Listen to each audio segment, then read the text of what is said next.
Oh, hello, hello. So, technical difficulties have been resolved. I would have only been an hour and 40 minutes past the normal start time. Well, no, I would have been around the normal start time if I hadn't had sound difficulties, but then I had my microphone decided to be flaky. So, there's that. But I am very prepared for today. I'm very excited for what we're going to do. So welcome, welcome, welcome. This is going to be the second in the set of 2 healings called the March Twin Set of 2025.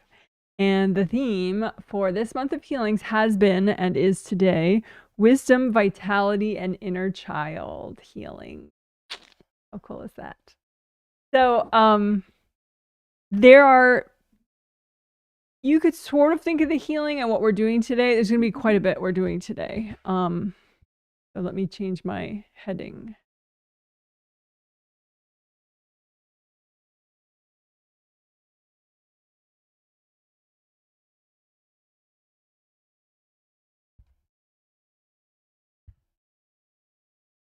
Hey, thank you for the confirmation. 45 degrees and rainy in Chicago.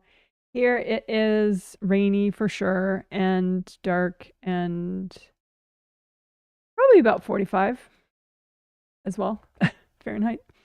Okay, so today, what are we doing? So much good stuff. So much. Hello, hello, hello. Okay. So again, like 2 days ago, it's going to be in 3 main groups, and one group of techniques will help each part of the theme. So there'll be a wisdom part that will also be helping your 7th layers and therefore confidence and empowerment, all sorts of things. But it will help you access your wisdom. But it'll be like a strong boundaries kind of bunch of techniques.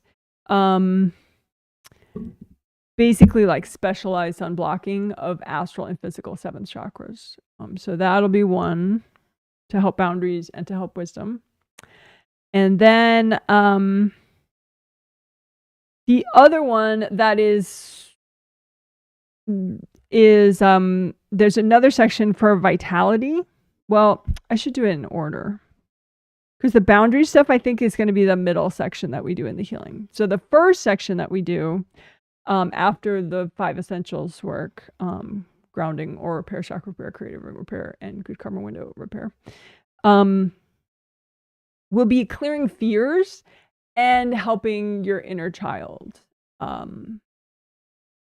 So we're going to clear a bunch of specific fears, and then we're going to heal walled off parts of you that are stuck in wounded inner child space. So it'll be like a twofer. Normally we do sometimes heal walled off parts of you, which is really useful to heal. There are like parts of you that you've separated yourself from. You're like, that's not me. But those tend to be the most imbalanced parts of you that need the most healing, that are also getting you in the most trouble in your life, because everyone else is affected by those parts of you, even though you're pretending they're not there.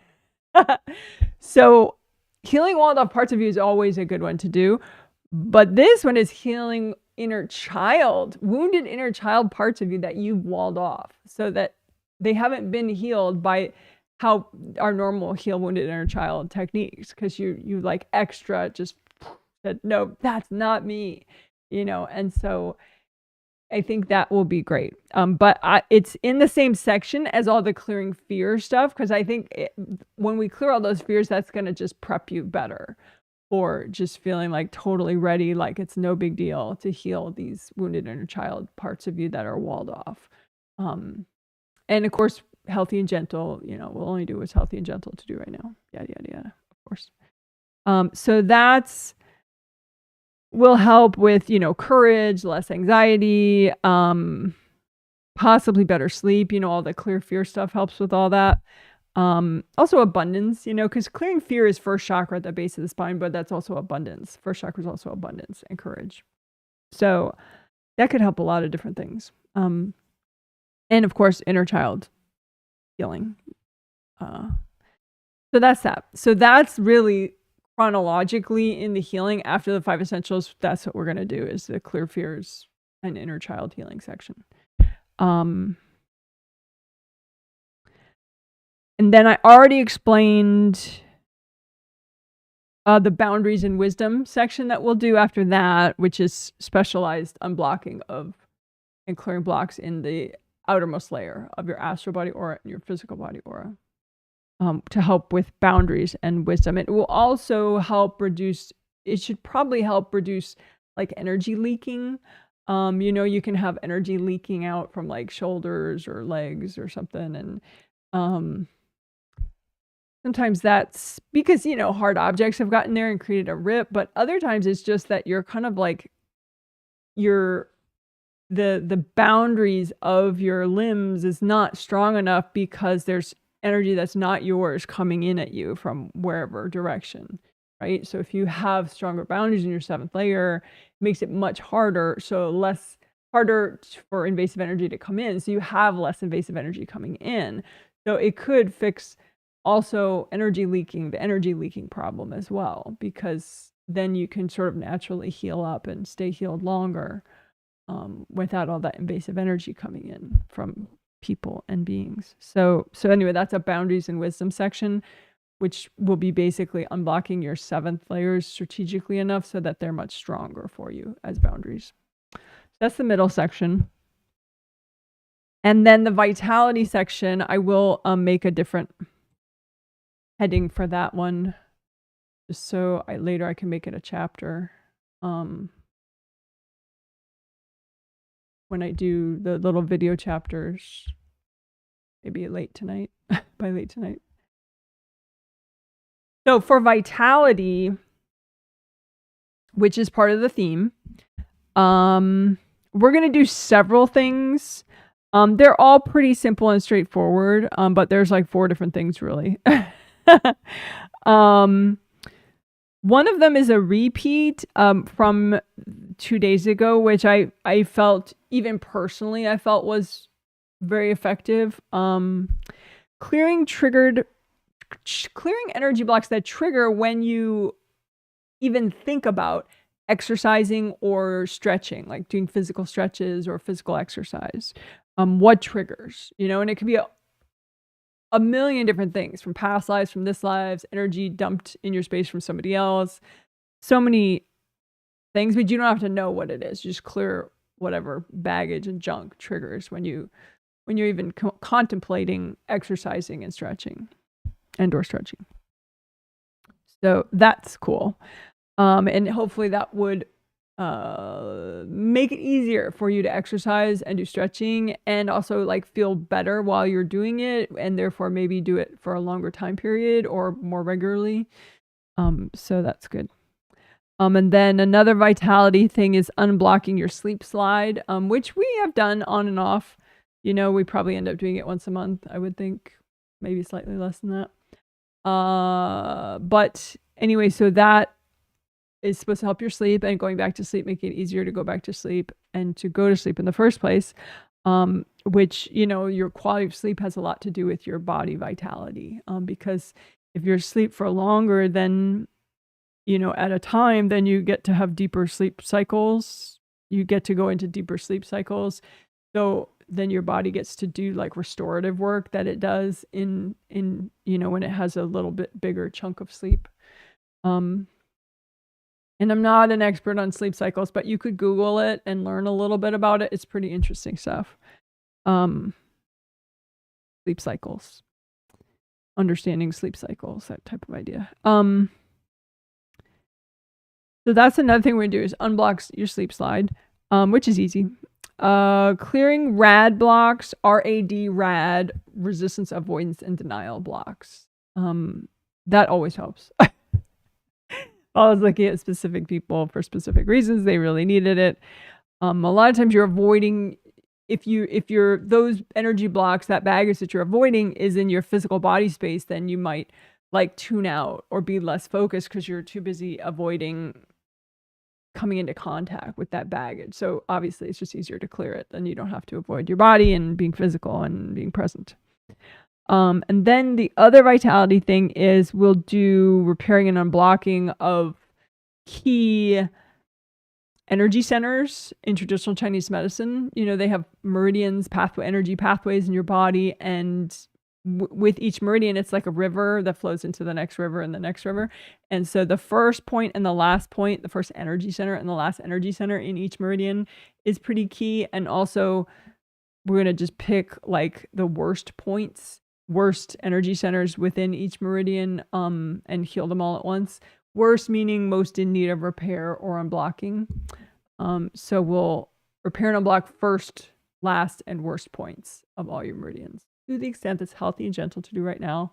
That's important to keep in mind always, because it's not like a race to clear as much as you can. You want to sort of keep your stride. You want to have a very functional life, right? And so daily life, as you're clearing, you don't want to have what do they call it?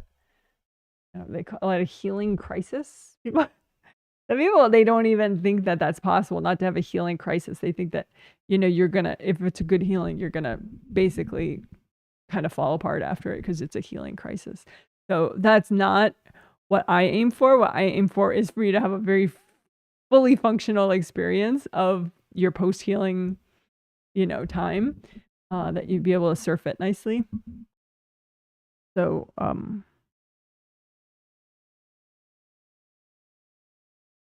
so that's why we're doing healthy and gentle. I was like, why did I go on that tangent?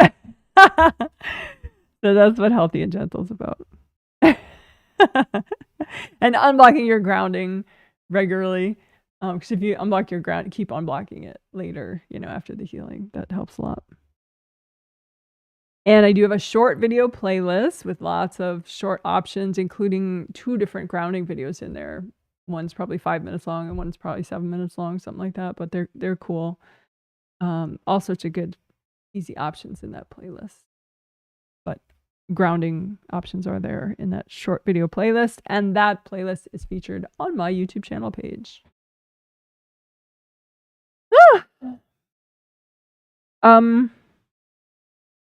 So that's it. That's what I hope to do today, which is a huge amount. So if at any point the angels are like, yeah, you've done enough, then we won't end up doing it all. But we'll see. That's the plan, is to do all of that to help your wisdom, vitality, and inner child. But, it's a good example of how you can't really, I mean, you could, but try to use your intuition as well. Like, don't just go by a theme. Like, if you're a person that dabbles and you don't do all the healings, most people do all the healings. They have a subscription, they do all the healings. That's that. And if you can afford it, I would say that's a very wise choice, because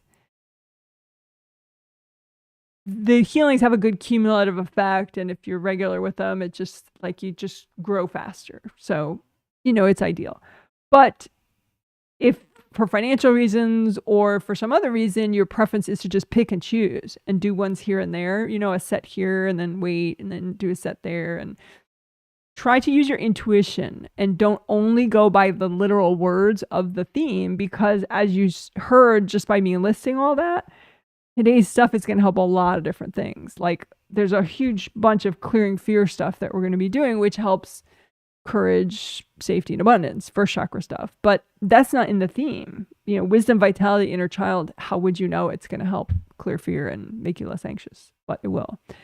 You see? So try to use your intuition if you're going to pick and choose and only do some healings. Okay.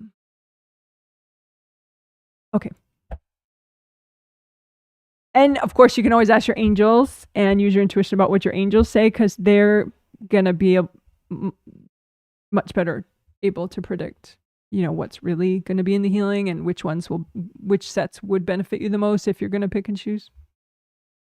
But anyway, okay. So that was advice about picking and choosing.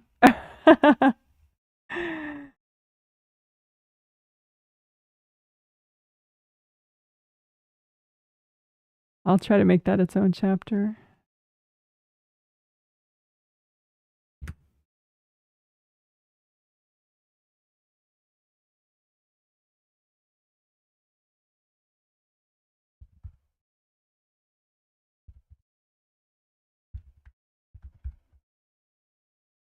Okay, so that's what that was, but I just finished it. Okay. Oh, yeah.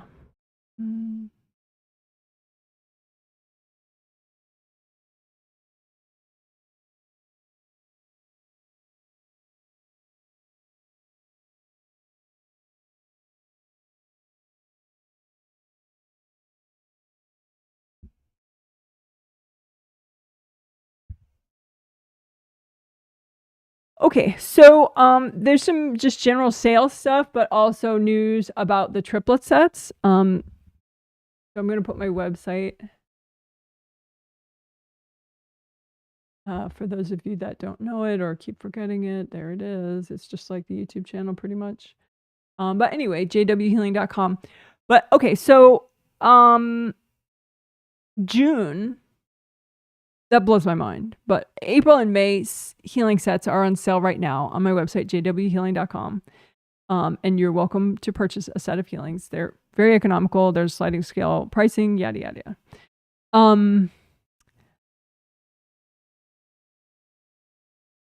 In just under a month, on April 15th, I will put up June healing sets for sale. And the June sets, the triplet set is going to be spaced out more, just like I've been doing for the twin sets the last couple months, which I now love that, having like 2 days in between. So like there's a Thursday healing and a Sunday healing. That's like much nicer for me. So pleasant. And I think I prepare better. I think I do a better job. So that's that. So I want to try and see what that's like for the triplet set if I were to do that. Because, the triplet sets have traditionally been, Friday, Sunday, Tuesday. So there's 1 day in between each healing. But what I want to try to do is do Thursday, Sunday, Wednesday. So there's, like the twin sets now, Thursday, Sunday. But then, Thursday, Sunday, Wednesday. So each healing would have 2 days of no healing from me in between. And I want to see what that's like. So that's what we'll be doing for June and probably July. Cause the angels are pretty much like, yeah, everyone's going to love it. You're going to love it. It's going to be better. So we'll see. But so for June and July, they're not up yet or anything. They're not for sale yet, but just a heads up, that's the way it's going to be. So it won't be Friday, Sunday, Tuesday. It'll be Thursday, Sunday, Wednesday. It should be really interesting. Because the whole point of this stuff is not that, okay, watch Janet fix your life. It's, yeah, watch Janet give you a good healing and teach you stuff if you want to learn how to do these techniques. But then, to give you a space where you're going to get a healing in another 2 days. And maybe you feel more inspired, more productive. Maybe you feel inspired to do some healing on yourself, because, that's part of this whole thing is instructive, teaching you healing technique, right? So you have more time in between each healing to look over the techniques if you want, or just do a quick one from the short video playlist, or just live your life and see if you need to self-heal in between or not, or, it just gives time. So it'd be interesting. So obviously I'm looking forward to your feedback on the experience of that, what you think that when that happens, in June, what that might be like for you. It'd be interesting. Okay. So that's that. So now,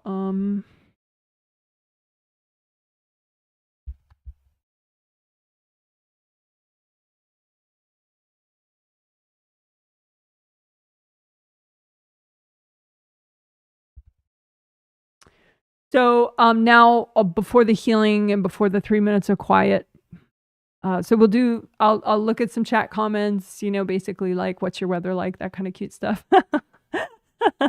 Hello. And then we'll do the 3 minutes of quiet where I finish my prep and everyone enjoys me not talking. Or at least I enjoy me not talking. And then after that, towards the end of the silence part, I'll start the healing and you'll see my hands move. That's how you know I started. And then the rest of the time I'm doing the healing on the 141 people that purchased the healing. And I'll explain as I do it. So you could use it as an all levels self-healing walkthrough if you wish. So, okay. So let's do chat comments. Aya from Ireland. Hello to you. Can see and hear you from Evergreen, Colorado, 55 degrees Fahrenheit and sunny. Wow, that's quite nice. It says, sorry, I didn't fill out the survey yesterday. My head is unusually jumbled and disorganized this weekend. Can you remind me which of your videos has the hot tub in the sky exercise? Yeah. You know, I should add hot tub into the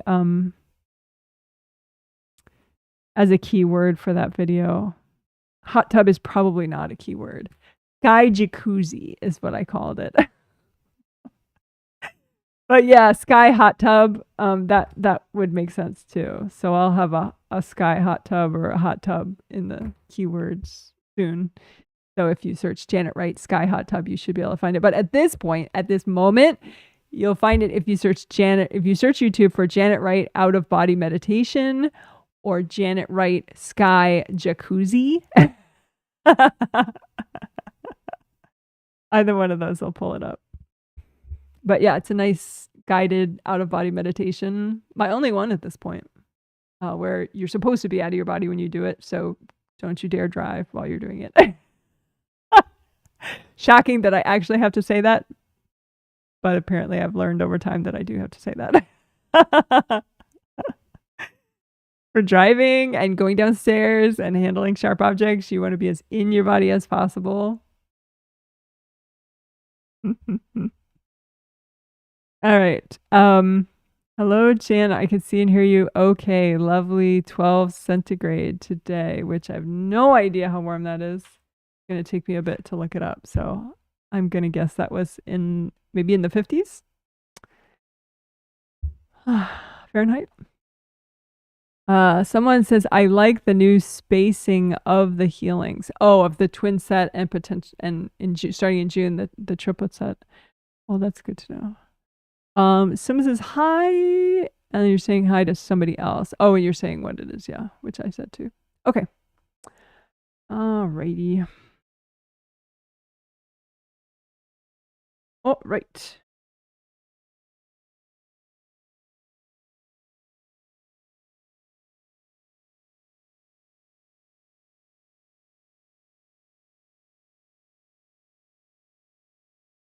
I'm using a different chair. This is actually a chair I bought for a desk, but it goes up really high now. I didn't used to, but I fixed it. So it goes up like crazy high. So I can use it at our breakfast bar even. I'm all ergonomically correct today. All right. Yeah. Oops. Okay, let's see.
Okay. So thanks for waiting. You have hand chakras, one in the palm of each hand. They're big. You can unblock them with gold light. Well, okay. You have hand chakras and fingertip chakras. And you can set them with your intention to a metallic gold color like this glitter. And by doing that, you therefore set the energy that it's generating. These chakras are generating to a metallic gold color. So you don't have to see any of it, just use your intention. And then since now they're generating gold light, you can use that to repair and unblock your hands. So like one hand unblocks the other. And that's what we're going to be using throughout the healing. Gold light from your hands.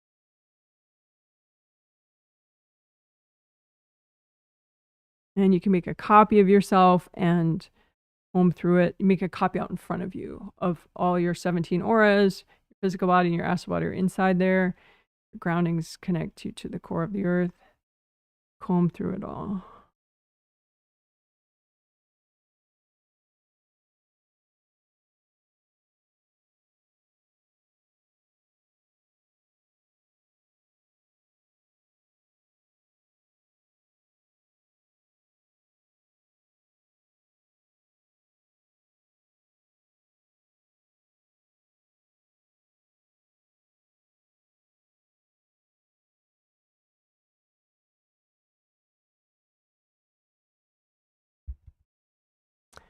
Okie doke. So grounding, you can get rid of your old grounding and create new groundings.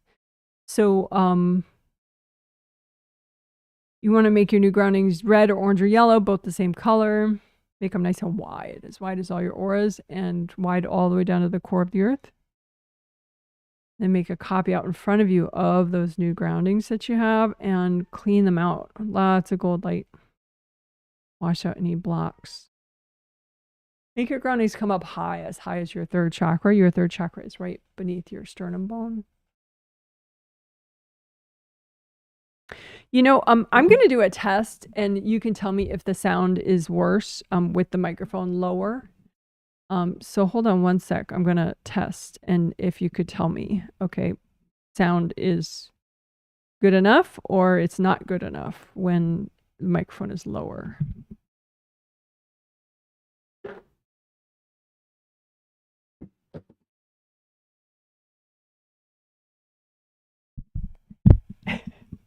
No, it's quite a bit lower now. I don't know if that sound is good enough. But you can let me know. In the meantime, I'll unblock everybody's grounding.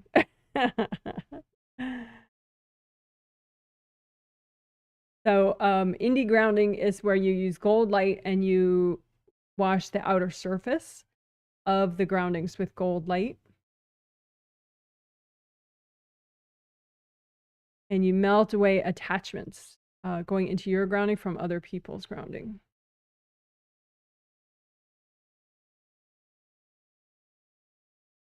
So I don't have any feedback yet about my sound. Lorenzo, are you listening?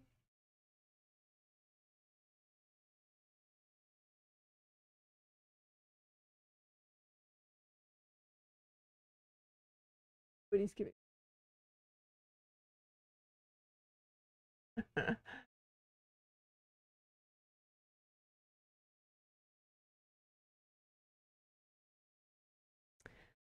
So, you can just sweep together any blocks that you have in your grounding and use so much gold light that they melt away. Sweep together any energy blocks in your grounding. You don't have to be able to see. You could do it with your intention or with your hands. Sweep them together, surround them in so much gold light that they melt away. Okay, so is the sound quality good enough this way with the microphone lower? So you can see me. I mean, you can hear me, but is it like, does it suck now? Oh, it's fine. Okay. Very good. Because I don't want shitty sound, but it is a little bit easier. That way I can move my hands a whole bunch more. without the microphone right there. It is a little bit quieter, but tuning up the volume works. Interesting. Okay. All right. Yay. We're innovating today. I have a new chair, all sorts of new things. All right. All right, so we did grounding. In the back of your grounding, sometimes, you know, it's like you don't really realize it, and you can get kind of overwhelmed because the back of your auras aren't releasing well enough. So you can comb through the back of your auras and the back of your grounding. Make sure the back of your grounding like extends fully all the way back. So like look at yourself as a profile, and you're unblocking your back of your grounding and your back of your auras, and just make sure that it's really good in the back also. And like if you sort of suspect like, yeah, you know, I think my family or my partner or my kids have like too much effect on my space, it could be they're used to hanging out in the back of your aura and the back of your grounding. There's sort of like two types of invasive people. Some people are very in your face about it, but other people just hang out in the back and, you know, pull up a chair or, you know, a bed or something in the back of your grounding. So you want to clear everybody out, wash everybody out with gold light out of the back of your grounding, in the back of your auras, plural.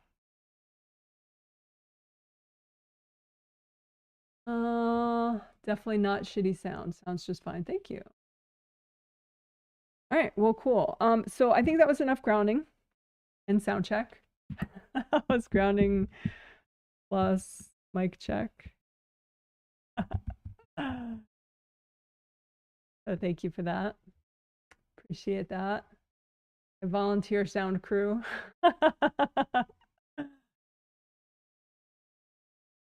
Mouse is misbehaving. Good mouse.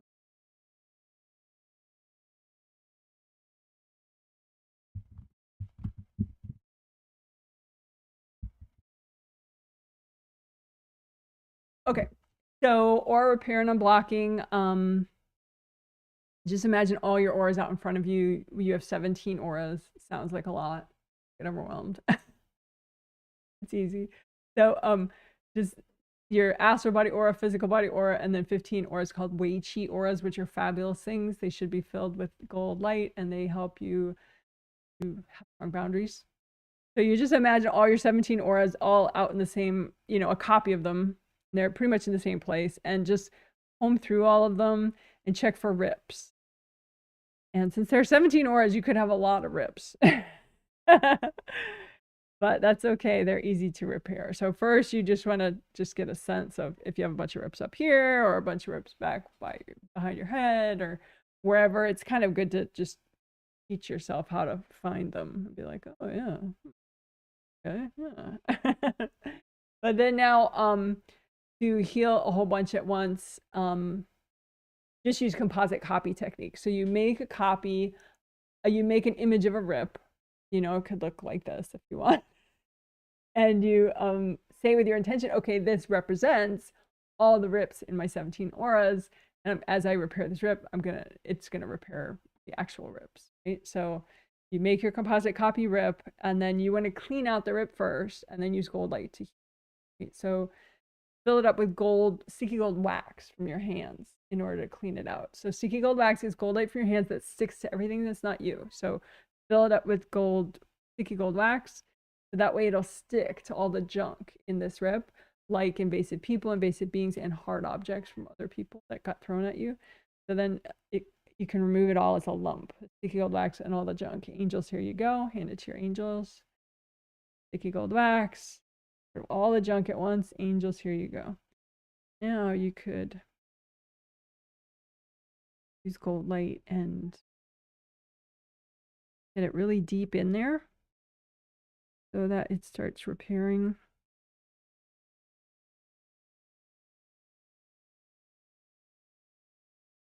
And you could say too, angels, if there are any invasive beings in the way of this repair, can you please recycle them?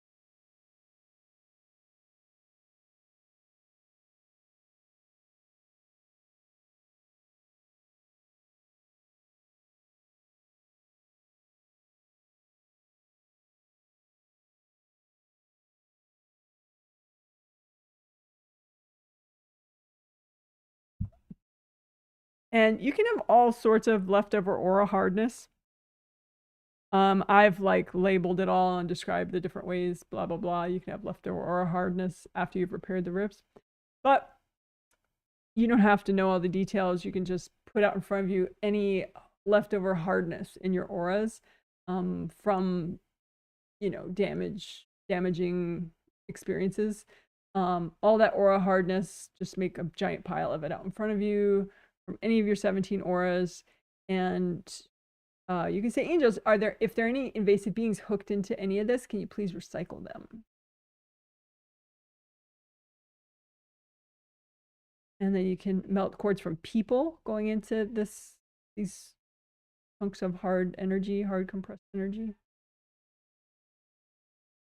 And wash yourself out, wash everybody else out of this leftover aura hardness. And you can just fully melt it with gold light from your hands, or you could blow it up if that amuses you.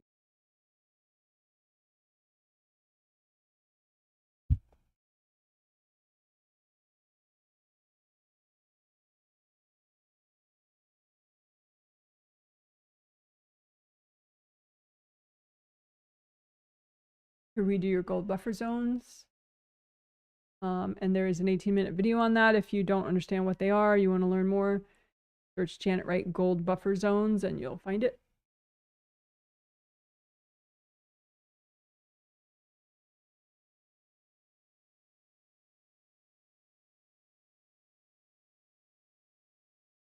You could repair your gold mesh spheres of your Wei Qi auras really quickly. Those are what they sound like. They're gold mesh spheres in your Wei Qi auras. Each Wei Qi aura has 3 of them. There's an innermost one, a middle one, and an outermost one. They wrap all around you, and they should be golden, and they should generate gold light all the time, but they can be ripped or damaged. So just imagine all of them. So you would have like 15 innermost ones, 15 middle ones, and 15 outermost ones going all around you. Yeah, so just might have a place where they're gone. So just notice any gaps like that. Just wash them out with gold light so that the gold mesh spheres can grow back.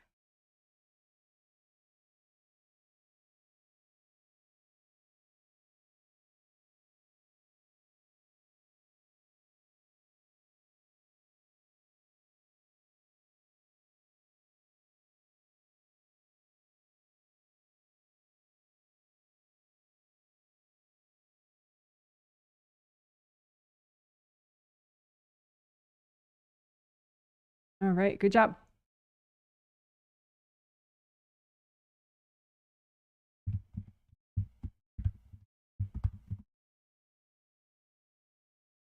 Okay, so creative rings, repair and unblocking. Your creative rings are up here, 1, 2, 3 above your head. Your head, 1, 2, 3. And you just make a copy of your creative rings out in front of you, and then you can heal, repair, and unblock the copy. So the copy doesn't have to be life size. It could be bigger or smaller, whatever amuses you. And just use lots of gold light and melt cords going into your creative rings from other people. You can have invasive beings cording your creative rings or wrapping themselves around your creative rings. So you could just say, angels, can you recycle any invasive beings messing with my?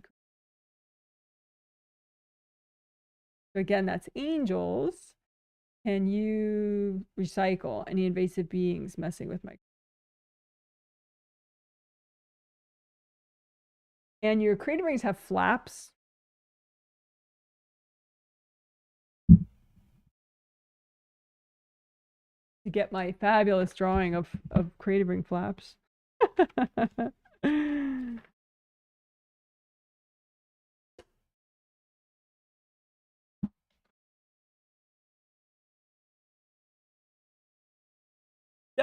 Creative ring flaps.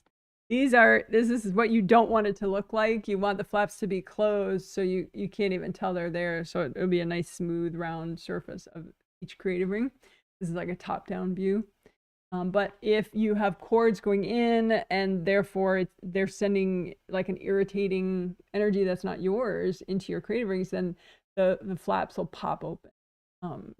And then it makes it a lot easier for other people to cord as well. So that's how, like, you know, your day can go from bad to worse.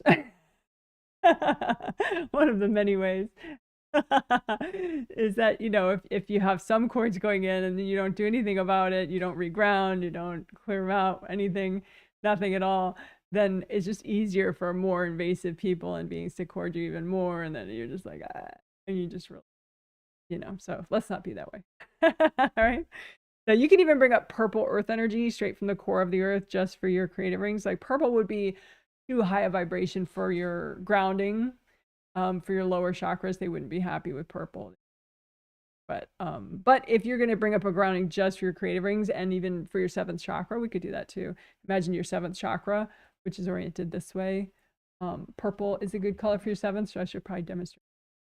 So your 7th chakra has a round opening at the bottom and a round opening at the top, and purple is a good color for it. And so it's like in the top of your head. So you can imagine a purple grounding coming up from the core of the earth just for your 7th chakra, and 7th chakra is astral and physical, and then coming up from the core of the earth just for your creative ring. Nice purple grounding. Does for your creative rings. And that's kind of nice. You could say, angels, if there are any invasive beings messing with my 7th chakras or my creative rings, can you please recite?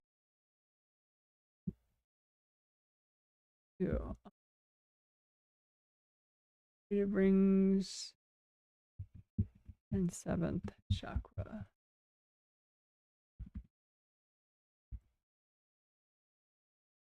Shik. 7th shik. So you just use lots of gold light. We're going to repair the 7th chakra even more after this, when we repair all chakras at once. But you could do a little repair right now if you need it, of your 7th chakras. Felt cords going into your creative rings or your 7th chakras. I say 7th chakras plural because you have one for your astral body and one for your physical body.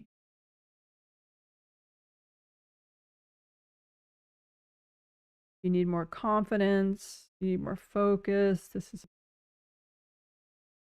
work these.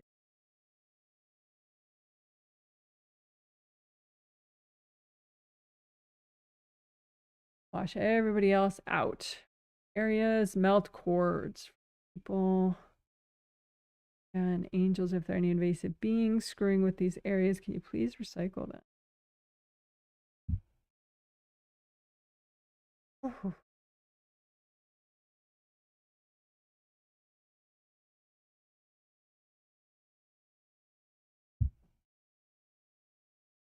Your 7th chakra also has flaps around the round openings, so it's like this, except your 7th chakra, an ideal color would be purple, not gold. But, you know, melt the cord so that the flaps can fall shut. Your energy can flow through the chakra and through the creative rings, but no, nobody else's.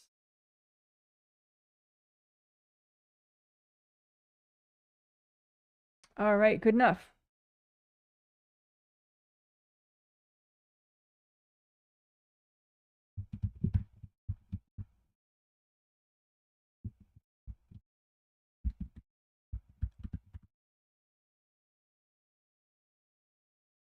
So first we're going to do all major and minor chakras.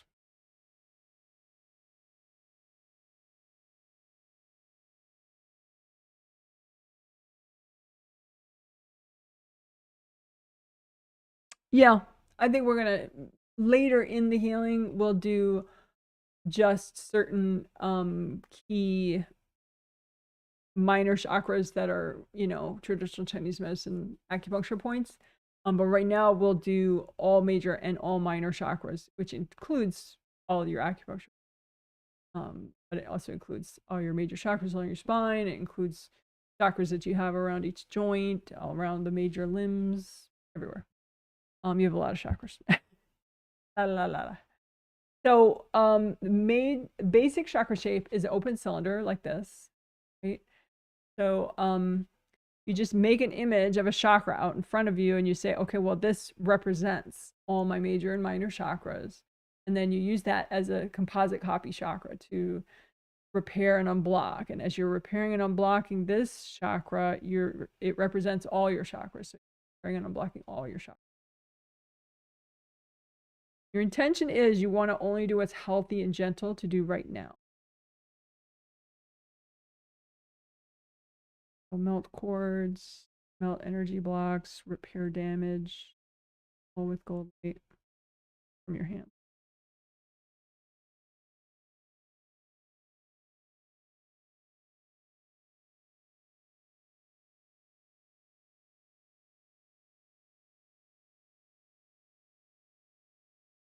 You can comb through the chakra and melt away the blocks, comb through the chakra and like drag out the blocks with your hands.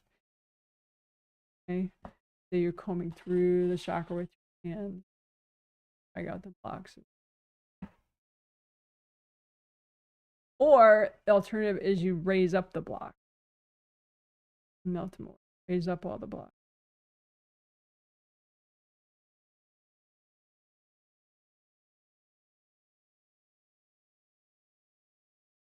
Your damage.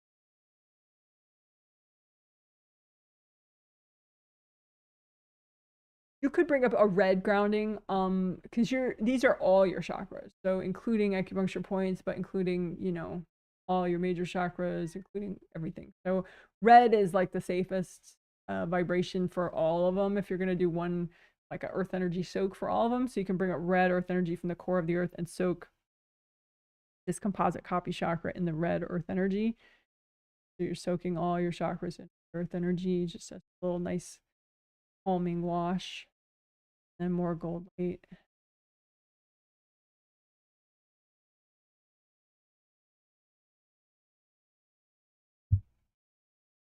And we can do some special unblocking for the theme really quickly. So lift out any energy blocks that are healthy and gentle to get rid of in the way of your wisdom, vitality, and inner child happiness.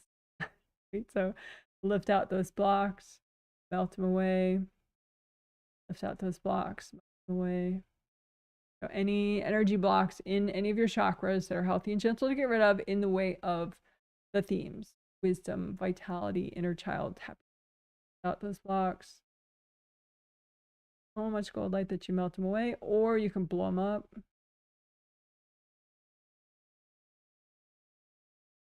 Right.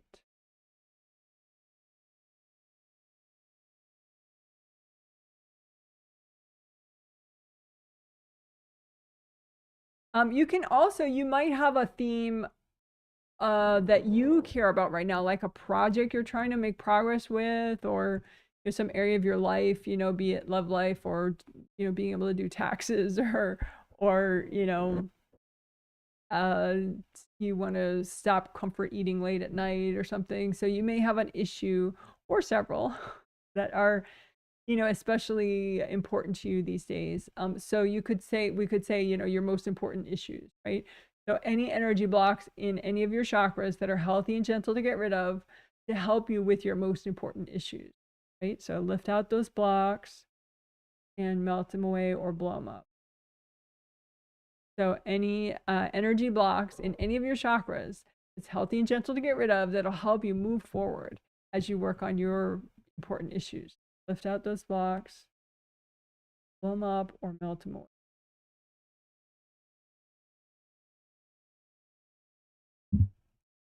All right. Good job. You can get rid of that copy. So that is good enough for chakra repair and unblocking all your chakras.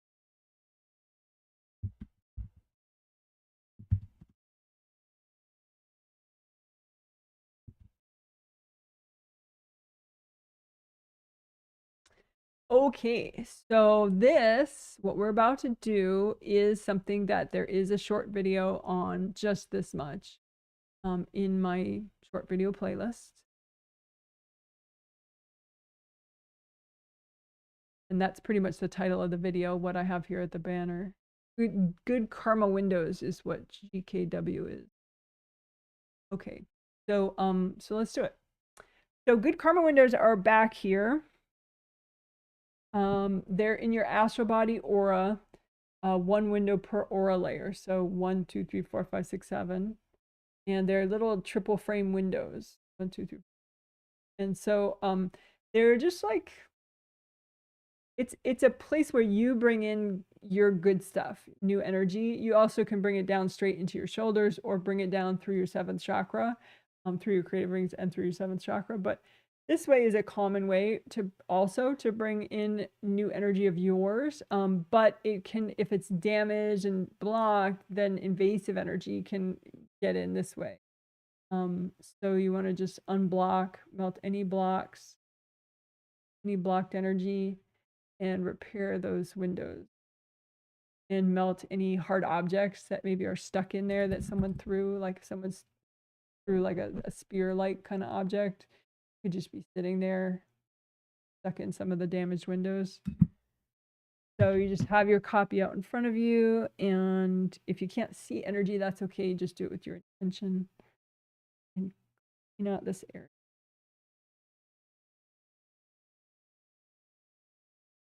You could bring up red earth energy and soak them all in red earth energy if you want, as well as gold light. You can lift out the blocks and blow them up or melt them away.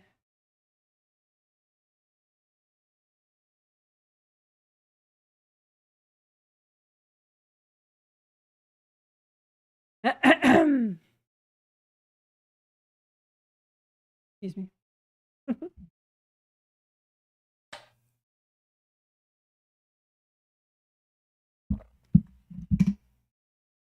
The 7th creative ring, the 7th chakra, good 7th layer, good karma window, or just the 7th good karma window, the one that's furthest in the back there.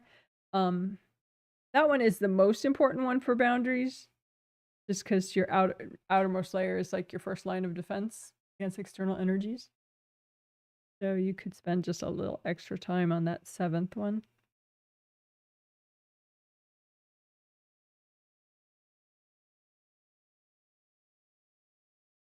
Hold on, I have to turn off an alarm on my phone. Hold on.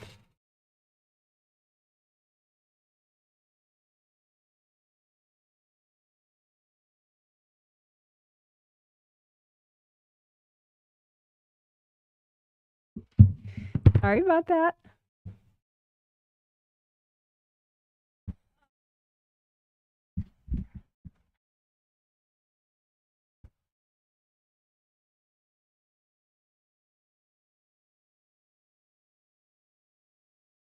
Anyway, so the 7th layer good karma window.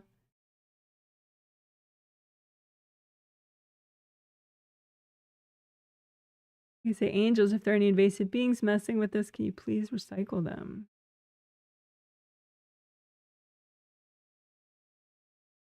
And one of the things we want is a really strong outermost layer. We'll be working more on the 7th layer and boundaries in the middle section of this healing after we do clear fears and inner child stuff. But we'll do a little bit of it now with this good karma windows, 7th karma windows work.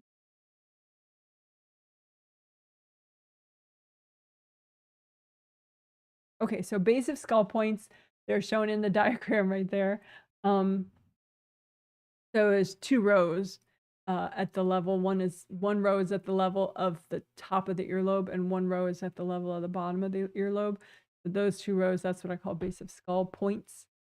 They're just, you know, acupuncture points, important ones.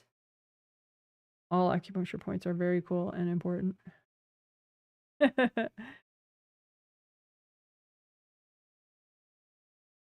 So you don't have to know the direction of flow or even the name of the meridian in order to heal these. Just know that, you know, each chakra is, even the acupuncture chakras, the basic shape is like this. With the chakras in these meridians, their job is to keep energy flowing within the meridian, as opposed to your major chakras. They like fling energy out into an aura layer that you have. But these guys, these little acupuncture points, they keep energy flowing within the meridian. So it's like one big river, and these chakras are like motors to keep that river flowing nicely.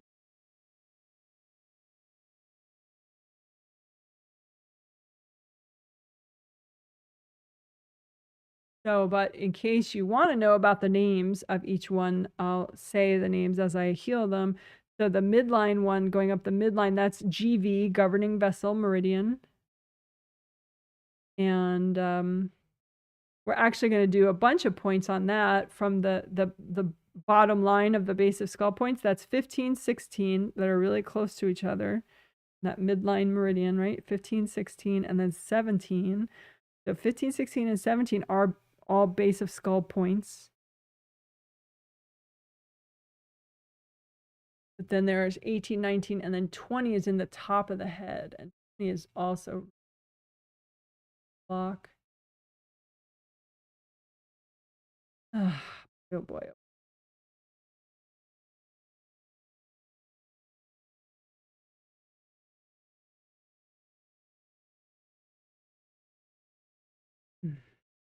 So you can heal that whole route, 15 to 20, GV 15 to 20. So it's just going like here all the way up to there. That midline meridian that goes up the midline of your back, and then 15, 16, 17, 15, 16, 17, 18, 19, 20. You get the point. 20's at the top. You could have hard objects stuck in 20, just because it's like right at the top. So you might get a lot of invasive attention there, maybe. So just get rid of all the hard objects. Angels, here you go. Angels, here you go. Angels, here you go.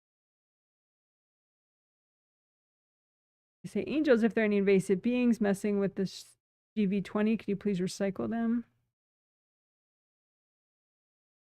Because once the beings are out of the way, it's a lot easier to repair up the gashes.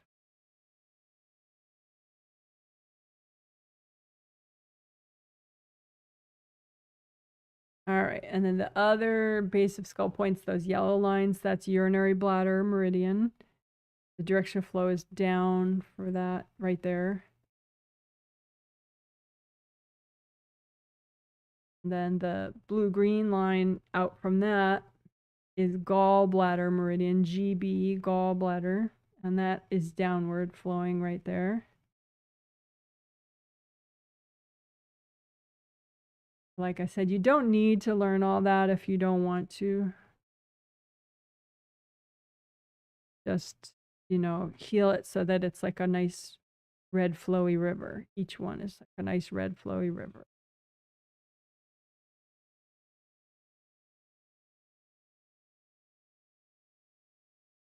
And you can comb through those base of skull points outward and gather up a whole bunch of blocks and just say, angels, if there are any invasive beings hooked into this stuff, can you recycle them?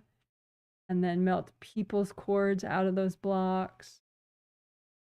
And then melt the blocks or blow them up. You could make a nice red grounding just for your base of skull points, going all the way down to the core of the earth. Do a little gentle massage of your base of skull area if you want, and just remind yourself that you can let go of whatever you need to down your grounding.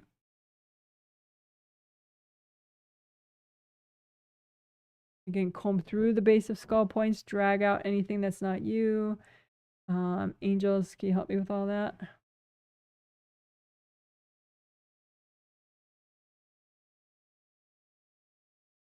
All right, good enough.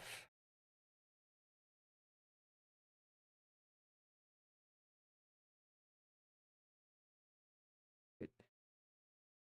Hey. Oh, that reminds me. See those thumbs up, the floating thumbs up? You could please give this live stream a thumbs up. One more time. Please give this live stream and or video a thumbs up. If you would give it, like every time you watch my stuff, give it a thumbs up. Obviously it's your choice, but it certainly does help a lot if you do it.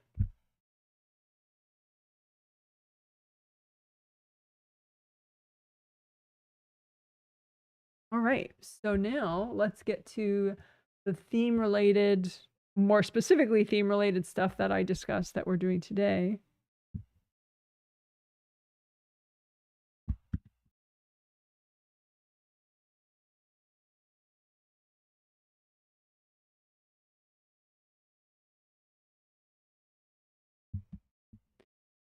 So now we're going to be starting the clearing fears and inner child healing section.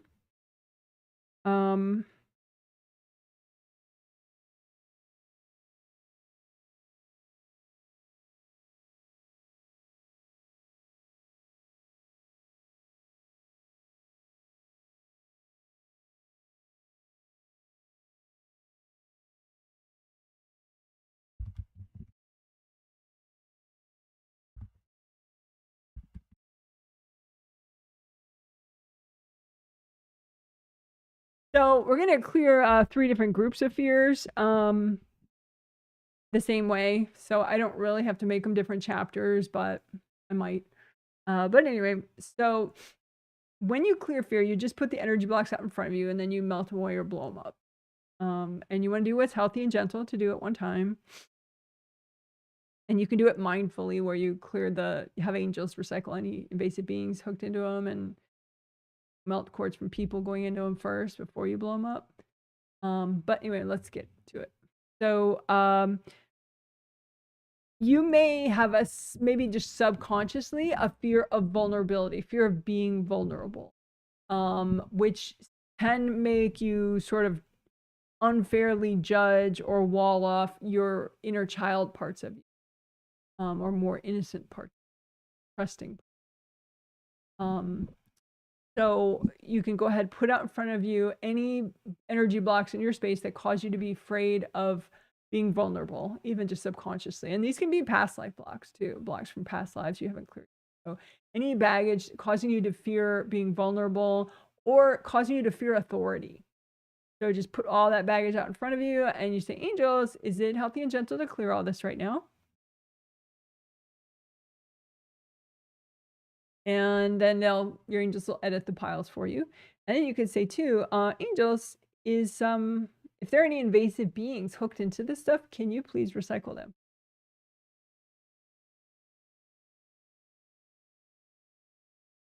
So then now you could melt people's cords out of the piles.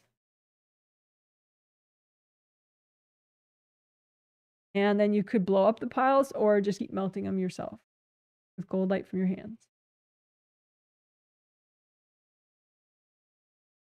Okay, so one more time. Put out in front of you any fear that you have of being vulnerable, of getting injured, of being hurt, being betrayed, any fear you have of authority. And just say, angels, can you double check my pile? Can you make sure that all this is healthy and gentle to clear right now?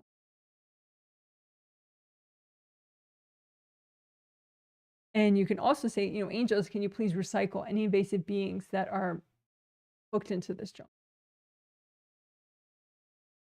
Breath while your angels do that for you. And then you can go ahead and melt cords going into all this baggage, other people and from yourself. And then just keep melting the baggage with cold light or blow it all up, whatever you want.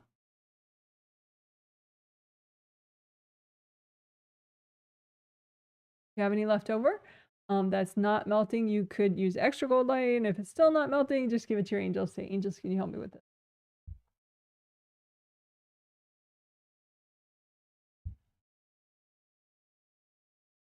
Alrighty.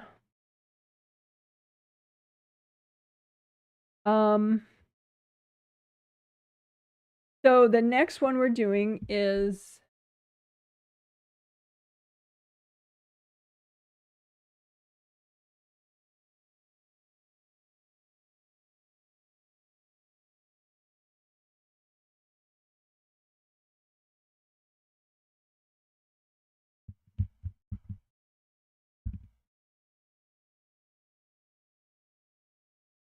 Clearing age-related fear, judgment, or expectations.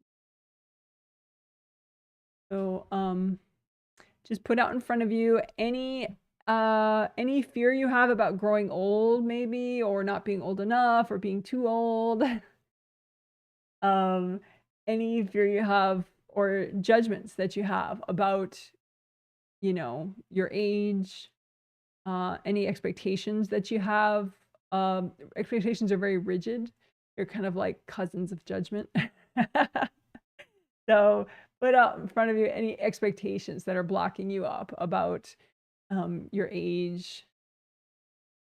And of course, anybody else's fear, judgment, or expectations about your age. Put all that out in front of you. And then just say, angels, can you please double check these piles? Make sure that it's healthy and gentle for me to clear all this right.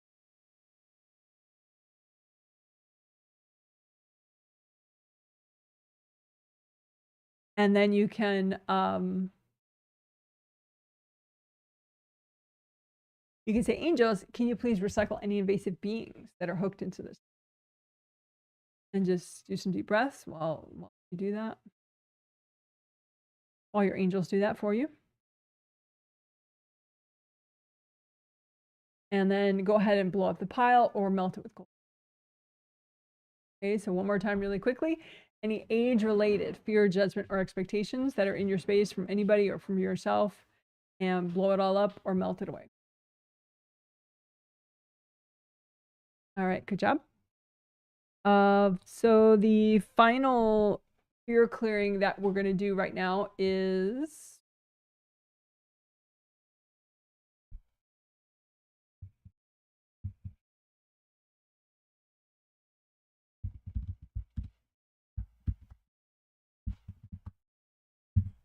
okay. So you may have fears related to social interactions and or communication. So fear is a trigger when you're interacting with someone, when you're thinking of interacting with somebody, when you're thinking of getting your point across, or you're nervous about offending people, whatever. There's all sorts of flavors. You don't have to worry. Just put it all out in front of you. So any social fears, any communication fears, put all that junk out in front of you. Say, angels, is this healthy and gentle to clear all this right now?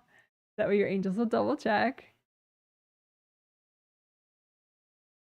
And then say, angels, can you recycle any invasive beings that might be hooked into this junk? Breath. And then use gold light, melt everybody out of these piles.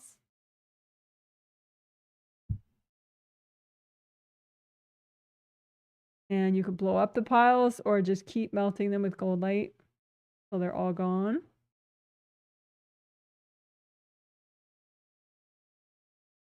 All right, so we'll do that again really quickly.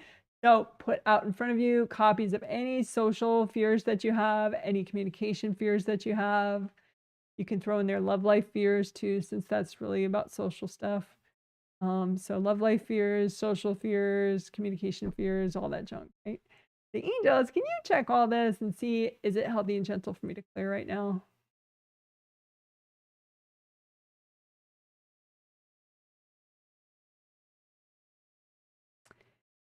And then the angels, can you please recycle any invasive beings that might be hooked into this? That way it's much less drama.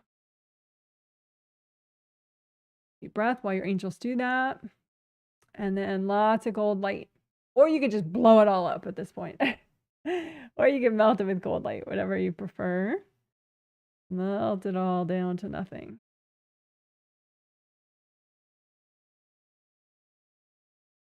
All right, good job. If there's anything left over, just wrap it up in gold light. Give it to your angels. Say, angels, can you help me with this?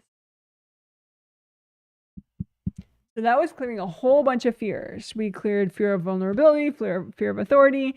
We cleared age-related fears, judgments, and expectations. And we cleared social communication fears, social and communication fears, and love life fears we threw in there too.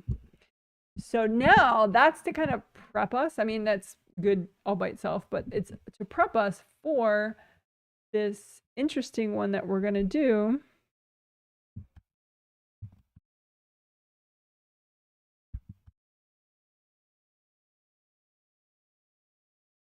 Okay, so it's healing off,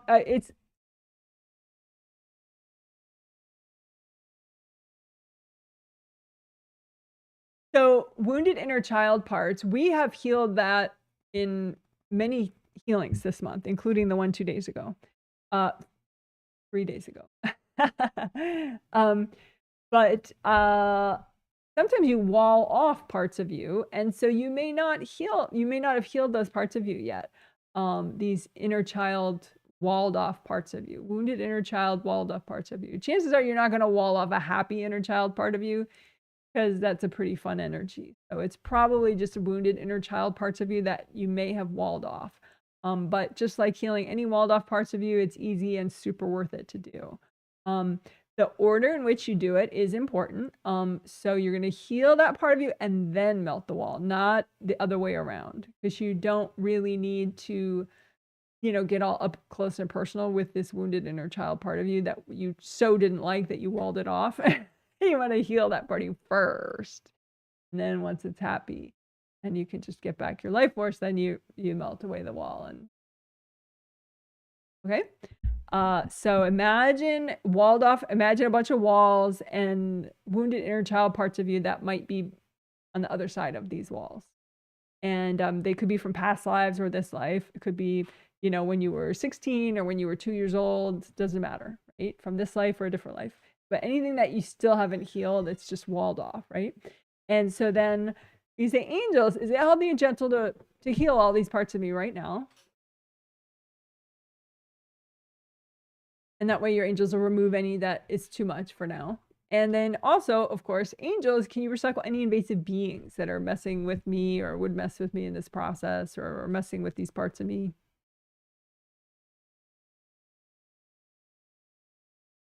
And then you're going to heal the wounded parts of you and then melt the walls, right? So go ahead, heal these wounded parts of you.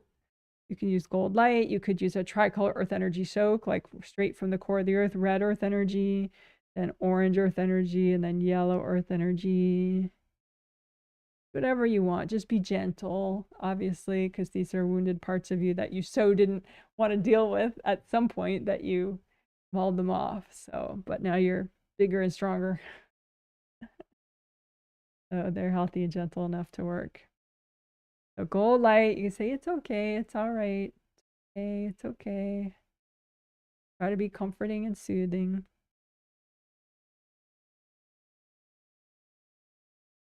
You can melt cords to other people that might be cording these parts of you. Like maybe siblings or parents or teachers, something. Just wash everybody out.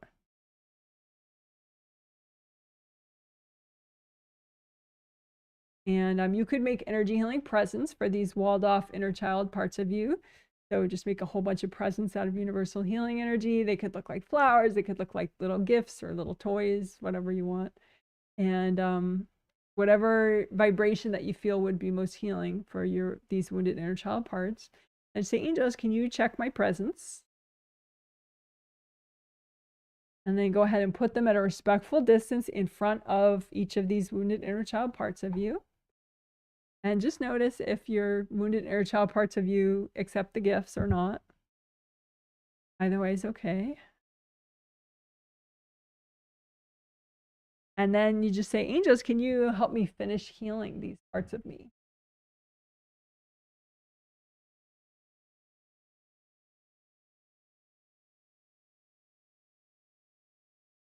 So, and you can give yourself maybe a check mark, or some kind of extra sparkle when they're all healed fully.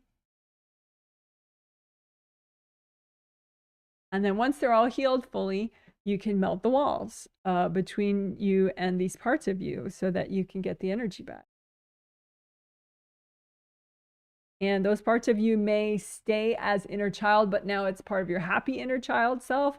Or it could, come into present time and be a part of your happy adult self. You don't really have to worry about whichever happens. Just get rid of the walls, and that way you get your.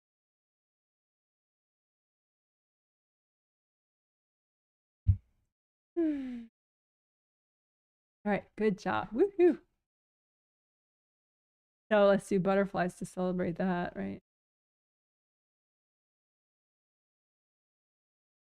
Yay, good job, good job, good job.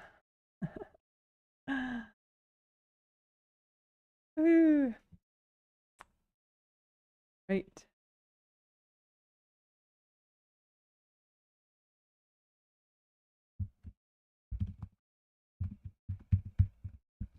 So now we're doing the middle section of the theme related work today. And it's going to help boundaries and wisdom, also confidence, empowerment, creative inspiration, a lot of 7th chakra stuff. And because we're going to be doing 7th layer work, strategic unblocking of your astral body 7th layer and your physical body.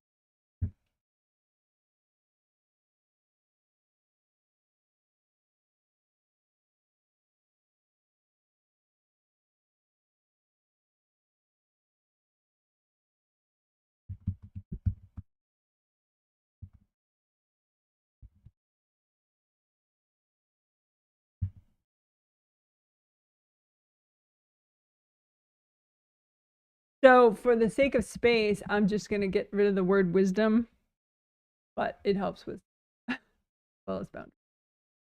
So to help boundaries, we're going to clear resistance blocks and open door blocks. I mean, technically any energy block is an open door block. But sometimes I call them stepping stone blocks because people can use it kind of like a stepping stone to get deeper into your space. Sometimes I just call them energy blocks. You know, any energy block someone can cord and it allows them to get further into your space. But calling them open door blocks, I think kind of maybe is the best thing to get that point across of like, yeah, you don't want an open door in your space to your invasive people, right? So let's do it. We'll just clear energy blocks in your 7th layer that cause you to be in resistance, and that in and of itself will strengthen the 7th layers, but then also open door blocks, you know, any blocks are open door, the 7th layer. But if we specifically hunt for ones that are currently being used as open door blocks or are most likely to be used as open door blocks, you know, maybe that will help focus and motivate clearing. Okay, so let's do it. All right, so it's 7th layer of astral body and physical body auras.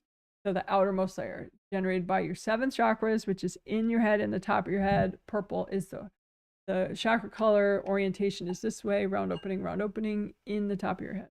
Right?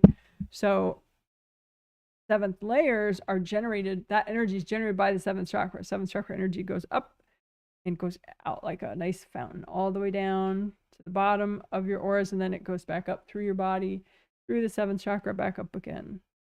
So that, just imagine both your 7th layers, and you want to clear everybody out.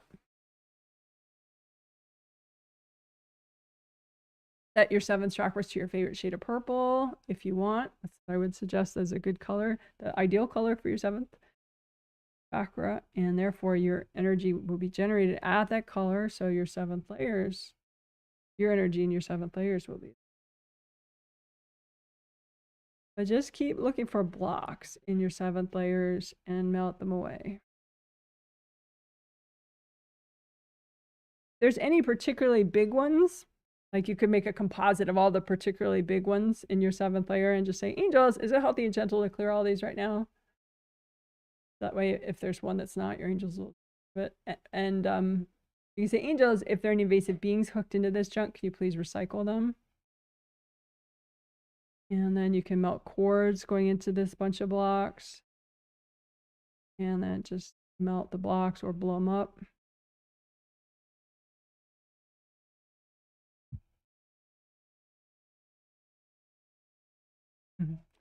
So, because when you're combing through, you can find blocks and be like, okay, it's right there, which, you know, maybe it's right there, you know, but maybe that's harder for you. So you could just put out in front of you all the energy blocks in your 7th layers, like from wherever they are, you know, in your 7th layer. Just make a pile of them out in front of you. Any energy blocks causing you to be in resistance in your 7th layers. And just say, angels, if there are any invasive beings hooked into this stuff, can you recycle them? And they're probably all healthy and gentle. Melt the cords and melt the blocks. Any resistance blocks from your 7th layers, put them out in front of you. Angels, can you recycle the beings? Melt cords with gold light, melt the block. So that's clearing out resistance blocks in your 7th layers, which does help with boundaries. Then the open door blocks, which is really any energy blocks. But it is kind of cool to think of it that way, because that's literally what they, if you're like, well, how does my mom keep getting into my space? It's like, well, you have open door blocks. There's energy blocks, which function as open door blocks. Like, come on in, mom. So you probably don't want that, right? So just make a big pile of all your open door blocks in your 7th layers. And say, angels, can you recycle any invasive beings hooked into this stuff? And then angels, if there are any blocks here that are not healthy and gentle to get rid of right now, can you please recycle? Can you get rid of them? Make sure this is all healthy and gentle. So then now you got clearance. You can go ahead and blow them up or melt cords and melt the block. No more open door blocks, right? Keep clearing that. Okay, again, put out in front of you any open door blocks from your 7th layers. Out in front of you, angels, can you recycle any beings? Angels, can you make sure it's healthy and gentle? Melt the cords, melt the blocks, or blow them up.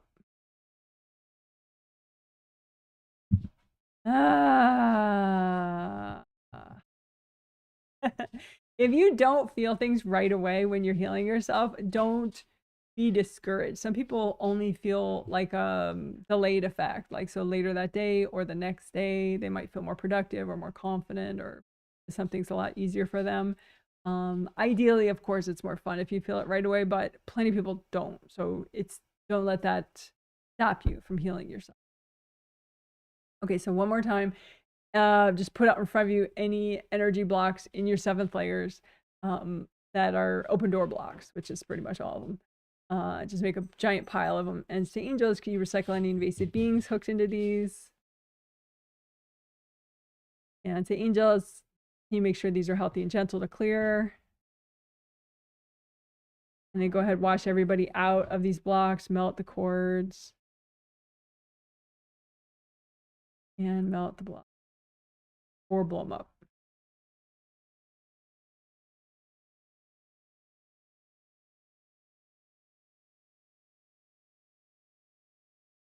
All right, if you have any leftover blocks, you say, angels, can you help me with these?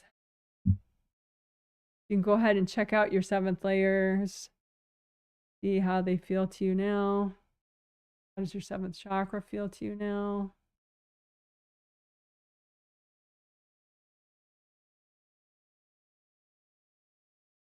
Check out the back of your 7th layers, front of your 7th layers, and the sides.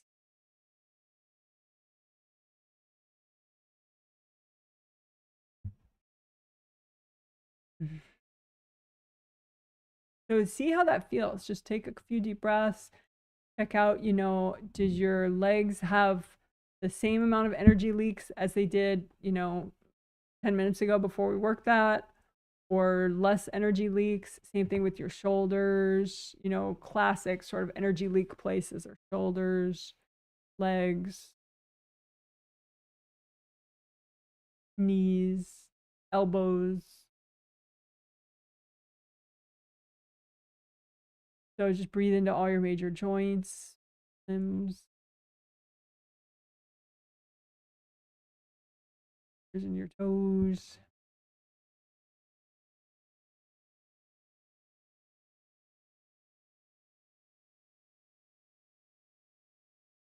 All right, good job, good job. All right.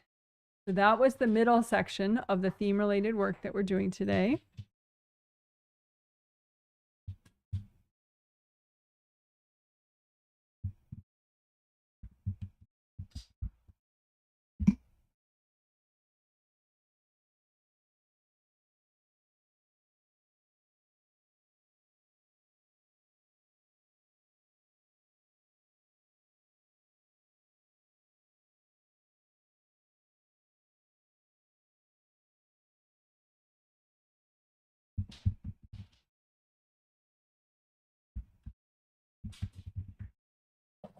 Okay, so the next the final grouping of techniques that we're doing today is for vitality. But it can help a lot of different things, not just physical stuff. But they're designed, we're using them today specifically to help how present you are, how your body functions. Also mentally though. I explained them all before the healing started, so we're just going to get going. So this one is a repeat from 3 days ago, the first healing, clearing triggers about exercising and stretching. So put out in front of you any baggage that triggers when you even think about doing stretches or exercising. Or, you know, maybe the triggers, things that trigger when you actually go do exercising, or, you know, maybe it's shame, fear, whatever, other people's energy, who knows? You don't have to know what it is. It could be from past life, even. So all the baggage that you have about exercising and stretching, anything that gets triggered, even if it's like kind of ironic, don't even worry about what, how, or why, right? And then just say, angels, you check all this, you know, make sure it's healthy and gentle to clear all this right now.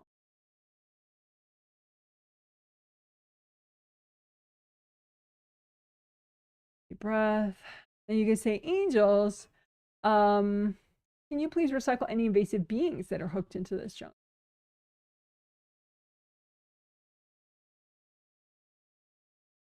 And then you can go ahead and you could bring up red earth energy, ground all these energy blocks, and gold light, melt cords from other people going into this baggage, and melt the baggage or blow it all up.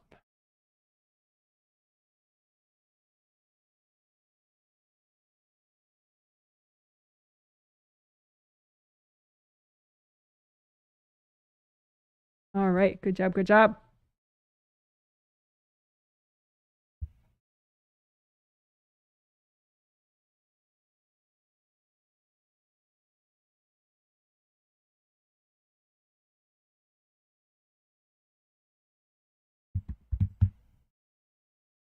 So unblock your sleep slide is fun and easy.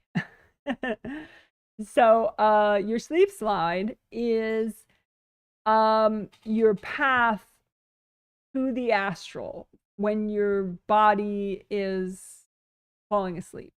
You as a spirit, your astral body, you leave your body and you go to the astral. And so you can imagine it like a slide, and you want to slide up it easily, and you want to slide back down it easily when you wake up again.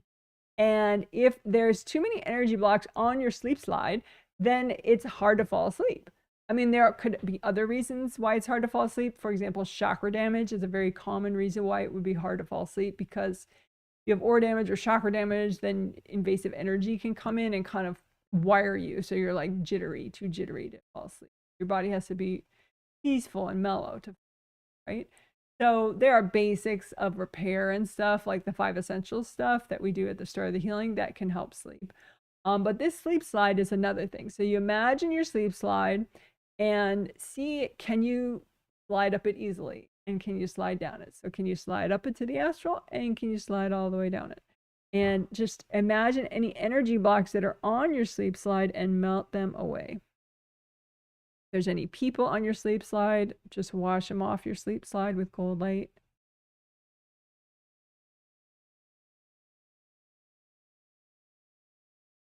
There may be, you know, barriers or filters that somebody put on your sleep slide, so just melt all that junk away. You want to be able to, you know, go to sleep easily, and when you wake up, you want to be able to bring in all the good ideas and inspiration and knowledge that you're supposed to bring in from your astral, your work on the astral, right? So get rid of any, you know, filters on your sleep slide that affect you on the way back down. So you can bring back in your inspiration and your knowledge and your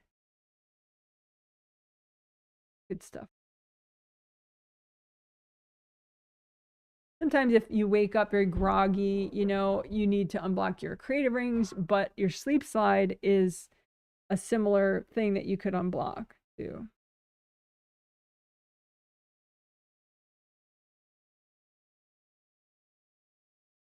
You could have invasive energies, invasive beings, invasive people too on your sleep slide. You can say, angels, if there are any invasive beings messing with my sleep slide, can you please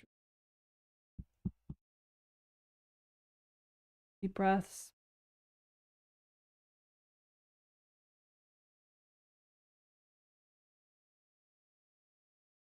All right, so good enough. Good job.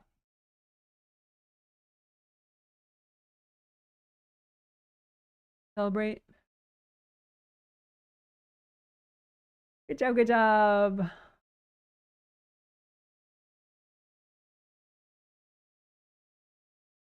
Good job, good job, good job. All right, cool.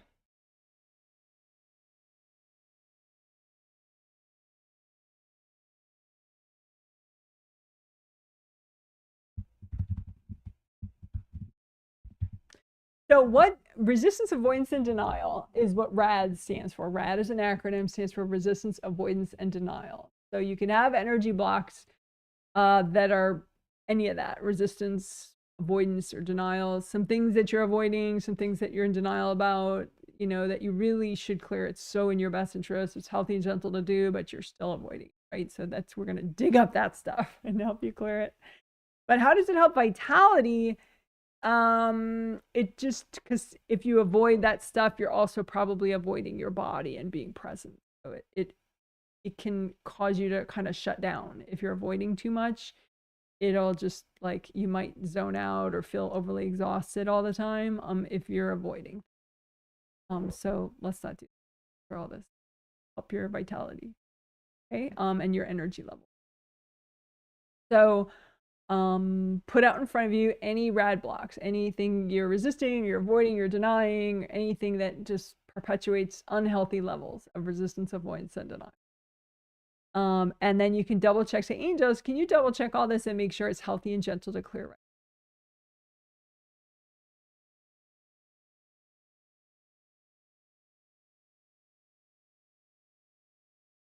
And you can also say, angels, can you recycle any invasive beings that are hooked into this junk?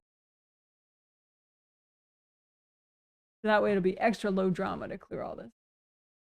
So then melt everybody's cords out of this junk. Melt everybody's energy out of it. Melt yourself out of it.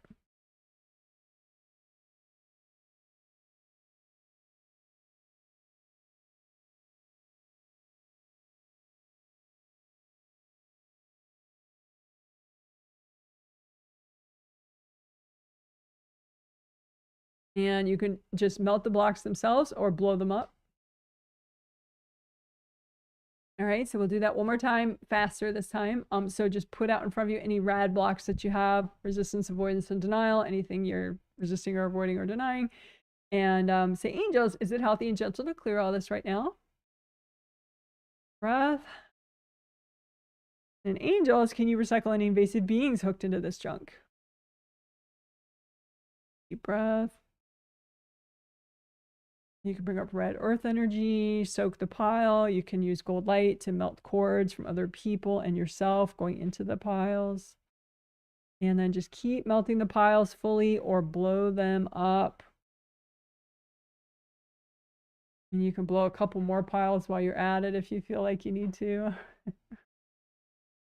Have that healthy and gentle intention. All right, good job.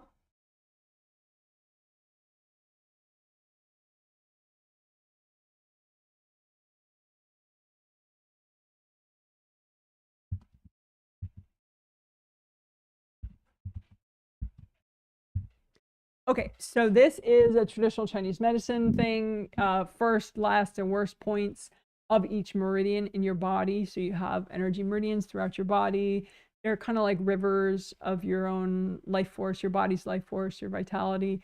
But these energy centers within the rivers, these meridians, they help you with so many things psychologically, even with acne. They can help you with, you know, clear up acne. They can help you with your digestion. There's a million things, peace of mind, focus, being decisive, like a zillion things. They're so cool.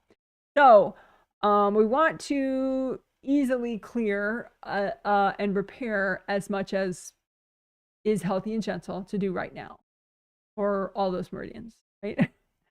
So each one is like a river, and one river flows into the next river, into the next river. And so the first point and the last point of each of those rivers is pretty significant. You don't want those blocked or damaged. And then we'll just pick the worst one within all those meridians. So the worst ones currently. So just with your intuition. And that would be the ones that most need repair and unblocking. Right? So first, let's do we can do the first and the last points at the same time. So make one composite copy for just all the first and last points of all your meridians. You have 12 regular meridians, and then you have some extra meridians, I think like 5 at least. Maybe 5. Who knows? Extra meridians. So you don't have to know how many. Just all your first and last points of all your meridians of your physical body. Just unblock them, repair them, melt cords, blocks. The angels, if there are any invasive beings messing with these points, can you please recycle them?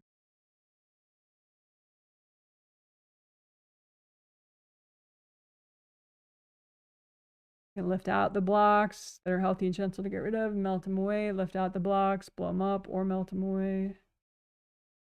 Lift out the blocks, melt them away or blow them up.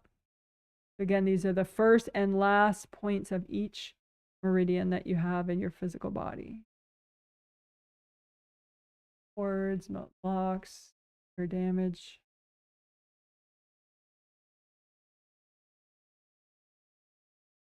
You want them to be so unblocked and repaired that they're like red and flowy, that you just feel that. They're red and flowy and expanded as much as they need to be, as opposed to being like rigid and broken and stressed. You just want them to be vital and flowing and strong.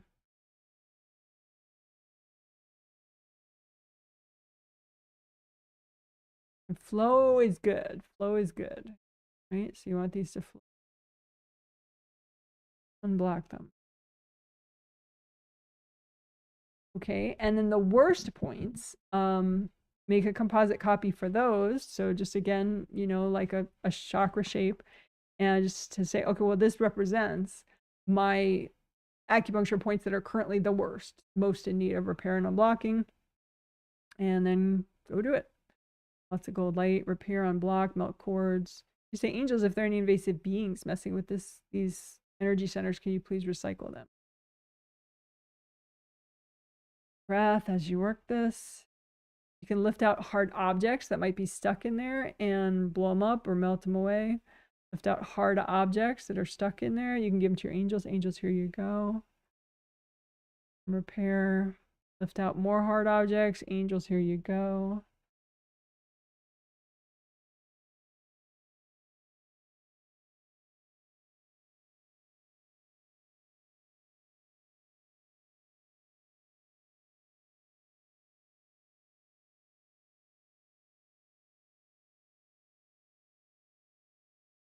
Again, you want red and flowy and expanded, nice and relaxed.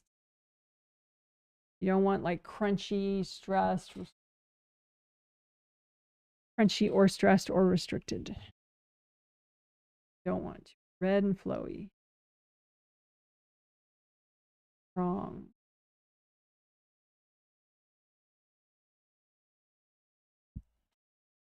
All right, a couple deep breaths. So how does your body feel right now? How does it feel to be in your body? Keep breathing. Breathe into every cell in your body, into all your meridians, all your chakras.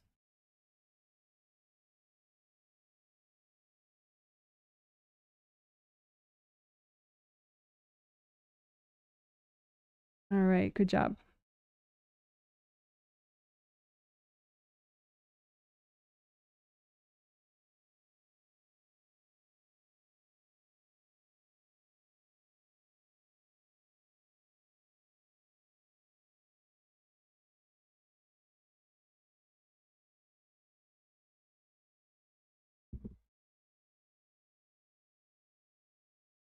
So we're probably going to wrap up really soon. I just want to look and make sure that there's nothing that we should be doing before we wrap up.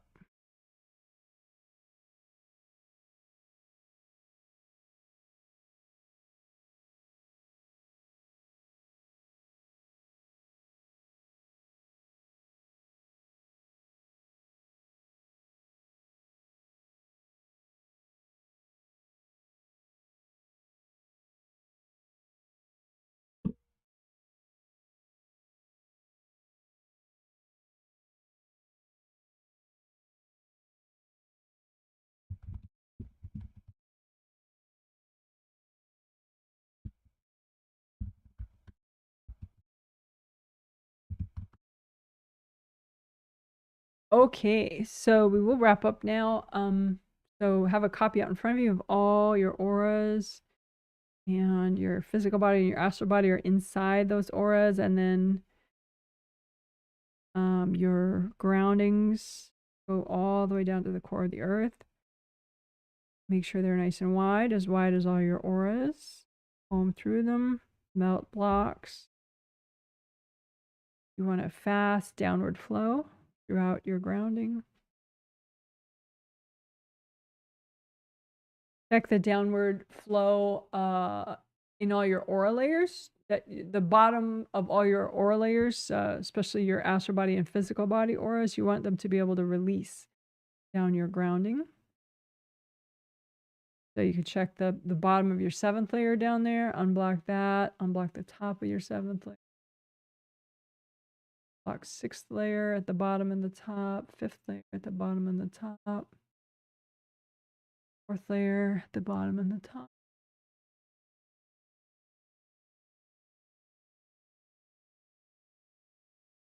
Third layers at the bottom and the top, 2nd layers and 1st layers at the bottom and the top. Go right above the head and right below the feet, 1st and 2nd. Block them with gold light.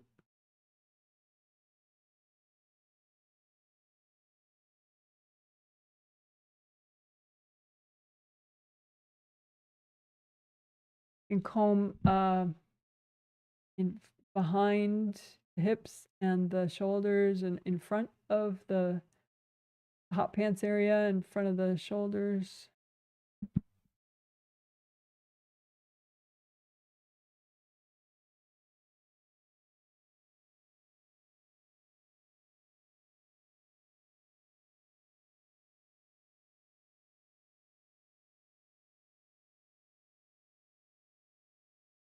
You can unblock above the head and above the top of the auras, even further up. So like above the head, I mean in the auras above the head, and then above that is like, say if this is the top of her aura, like above that, you can have people dumping energy up there. It's melt that away.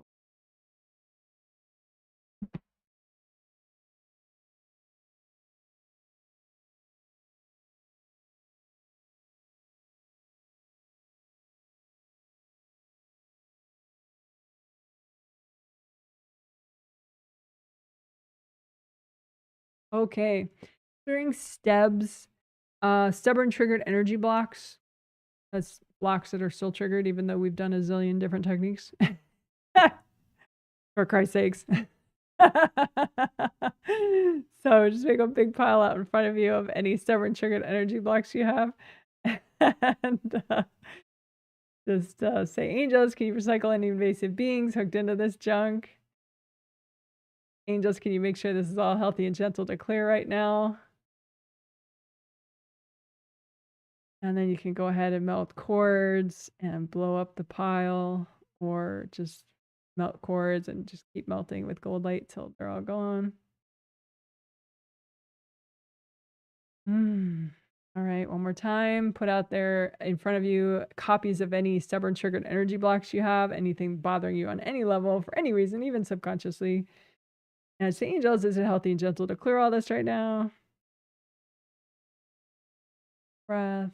Angels, can you recycle any invasive beings hooked into this junk?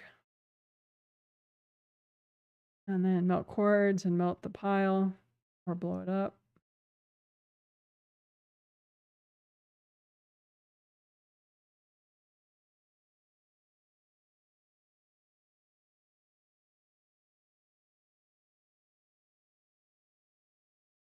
All right. Extra unblocking of your legs. You want to bring up earth energy in the sole of each foot up through your legs. Red earth energy. Up from the core of the earth all the way through your legs into your first chakra and your Kundalini chakra.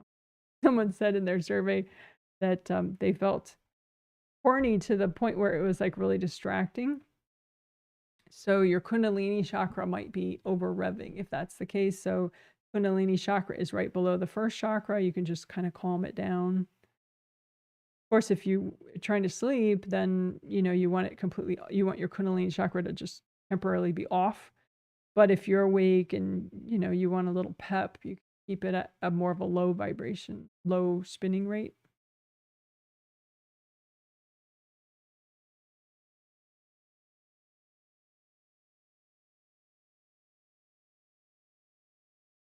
So you want earth energy, red earth energy.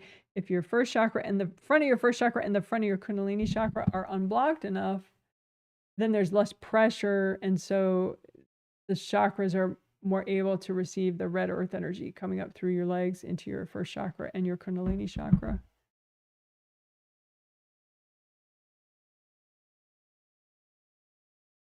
Any energy that's in the way of that, just melt it away.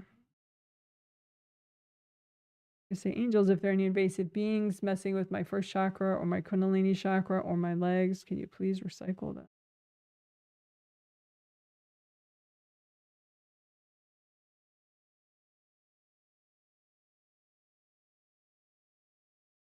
For everything, your groundings. Redo your gold buffer zones.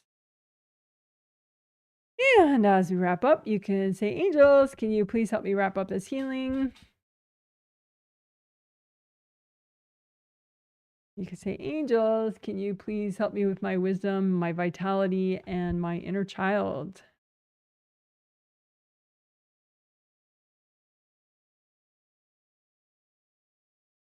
And if you have any other issues that are especially important to you right now, say doing taxes or love life or sleeping better, whatever, just feel free to ask your angels for help on that too. Angels, can you please help me with fill in the blank? All right. Good job. Woohoo. Yay. Good job. Good job. That's a healing.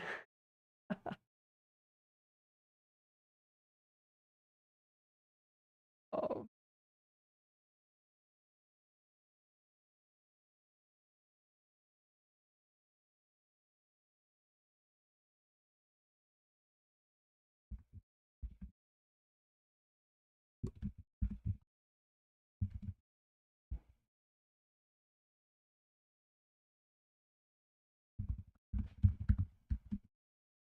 Okay, so now the healing is done. I'm going to do a 1-minute stretch break.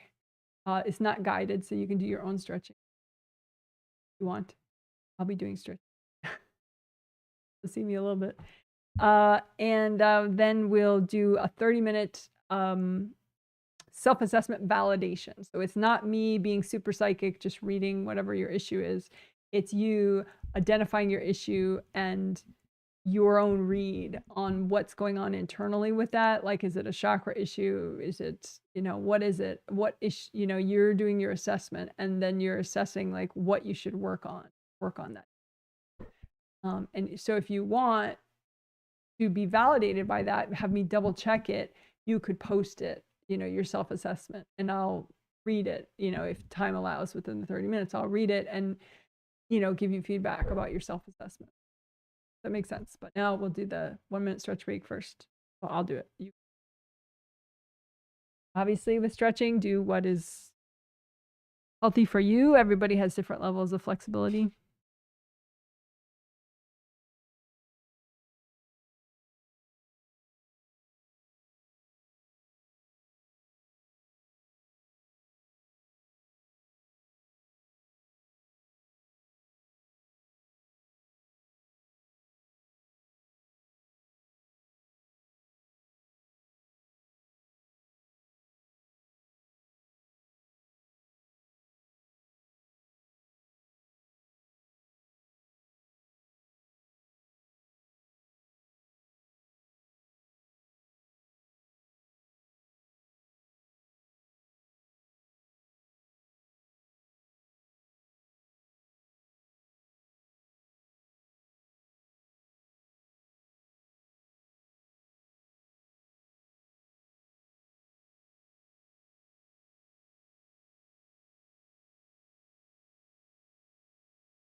Okie doke.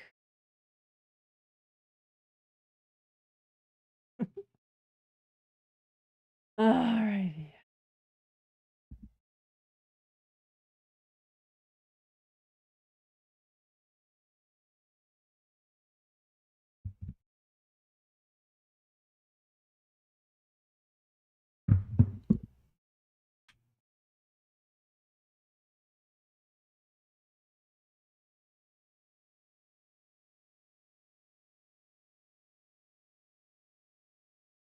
Okay.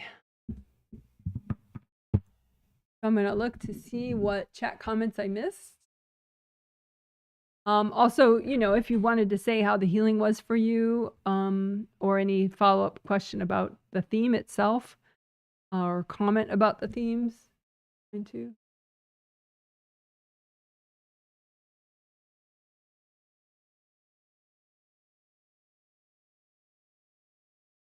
Thank you for all the feedback about the microphone sound quality. I appreciate it.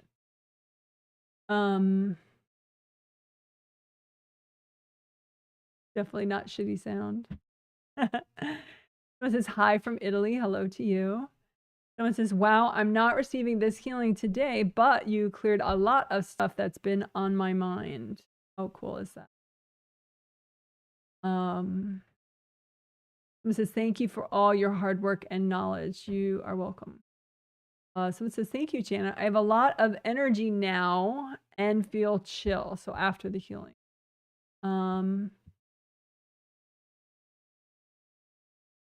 When I work in my home office, I have a hard time being motivated. When I self-assess, I can see black tar on the floor at a giant white pile and white smoke that appears to be my mom.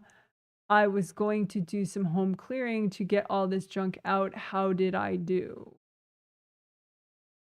How did you do on your self-assessment? So the issue is hard time being motivated when you work in your home office.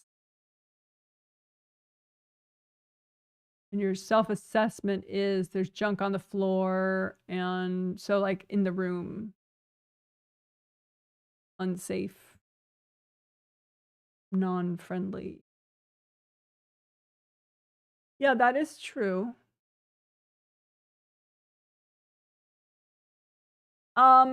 I think another thing you can look at in addition to, I think a home energy clearing could really help.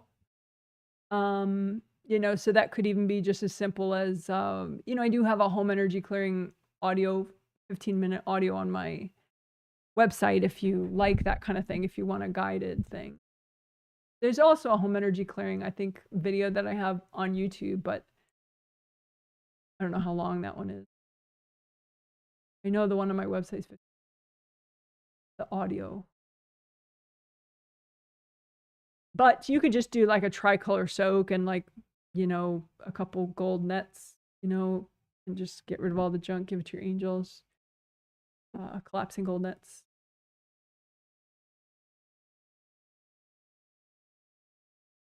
But then the other thing that you could look at is comparing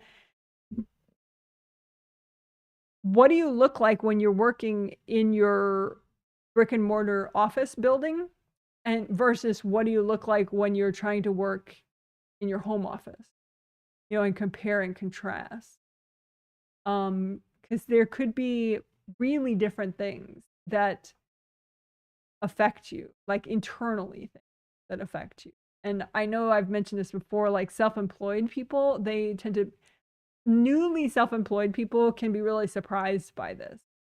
That like, there's a whole bunch of baggage that can affect discipline and focus and motivation that might not have been triggered when you were working in an office with other people there, including your boss there, that might trigger when you're in your home doing work.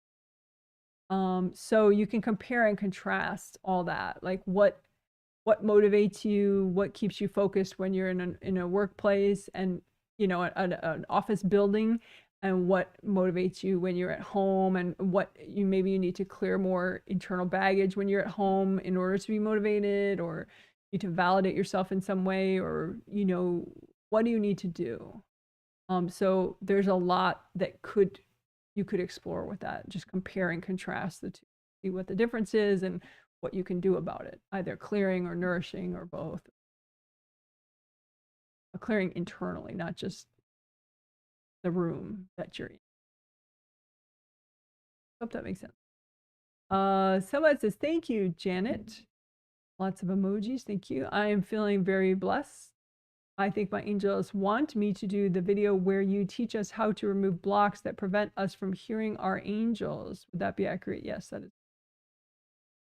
Yeah, there are a bunch like that, but the one in the short video playlist, that's like 3 minutes. It's like under 3 minutes long. So that one is nice. Certainly easy to fit into your day as far as time wise. So yeah. But yeah, there are a lot of different videos like that, but that one's fine. It's angel help in the title, in the short video playlist, which is my YouTube channel page. But yes, that is accurate. Thanks, Janet. I got triggered a few times on my trip. I think these are inner child blocks / wounds. I need to clear that and heal my 4th chakra. Also, my husband's ex has been in my space, needs stronger boundaries. I see. So this is your self-assessment. Okay. So the issue is you got triggered a few times on your trip. And then you're reading why or how, what happened.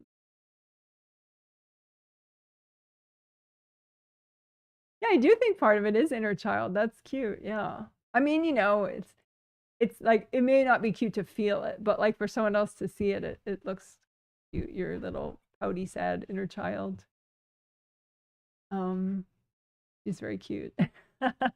But obviously you want to heal her so she's happy. But yeah, I think you're not alone with that. I think, you know, people get, it's sort of like holiday baggage, kind of, you know, like what baggage is in the way, you know, that causes you, even your adult self can have a lot of expectations about travel and vacation.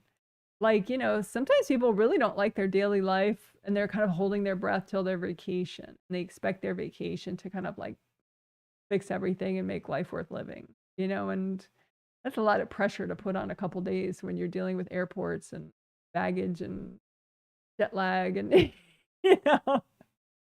So yeah, I think in your adult self and your child self, there's things you can clear about travel, even about moving. You could throw that in there too, since you move a lot lately. But yeah, clear baggage that your child parts of you has about vacation and baggage and travel and all that, and but also your adult self, your baggage and expectations and judgments that you have about travel. And, you know, like people should leave you alone because you're traveling, and, you know, when they don't, then it you know, might extra trigger you because you're like, well, how dare they? I'm on vacation. What kind of evil shit is that?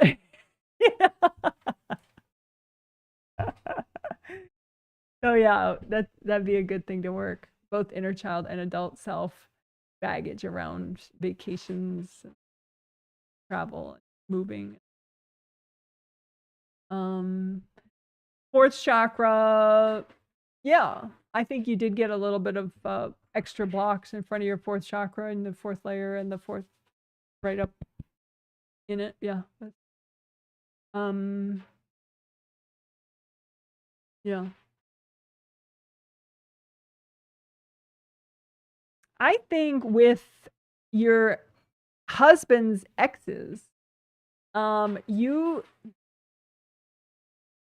don't know if you've ever had an ex like this, but I have, where you can look at your ex and be like, are you kidding? You never did that for me. Like, seriously? Now you figured that out. You know, when I was dating you or when I was married to you or whatever, you know, you didn't do that. So I think you get some frustration that's not really, it's not really just like garden variety bitchy ex-wives of your spouse. It's kind of like that he just wasn't as thoughtful and considerate back then as he is now.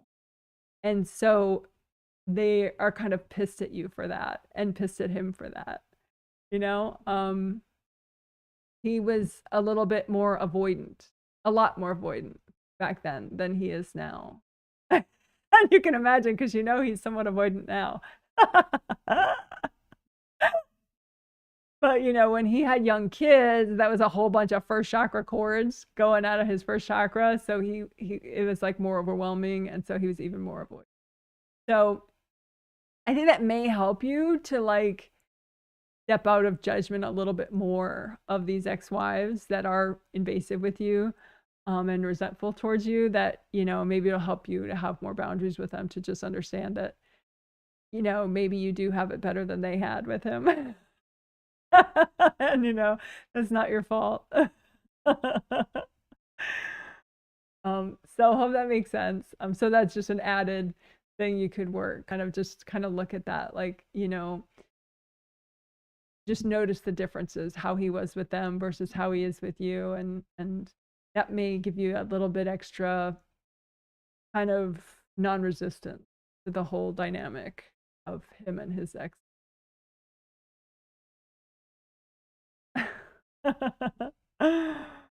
Oh, fun times, huh?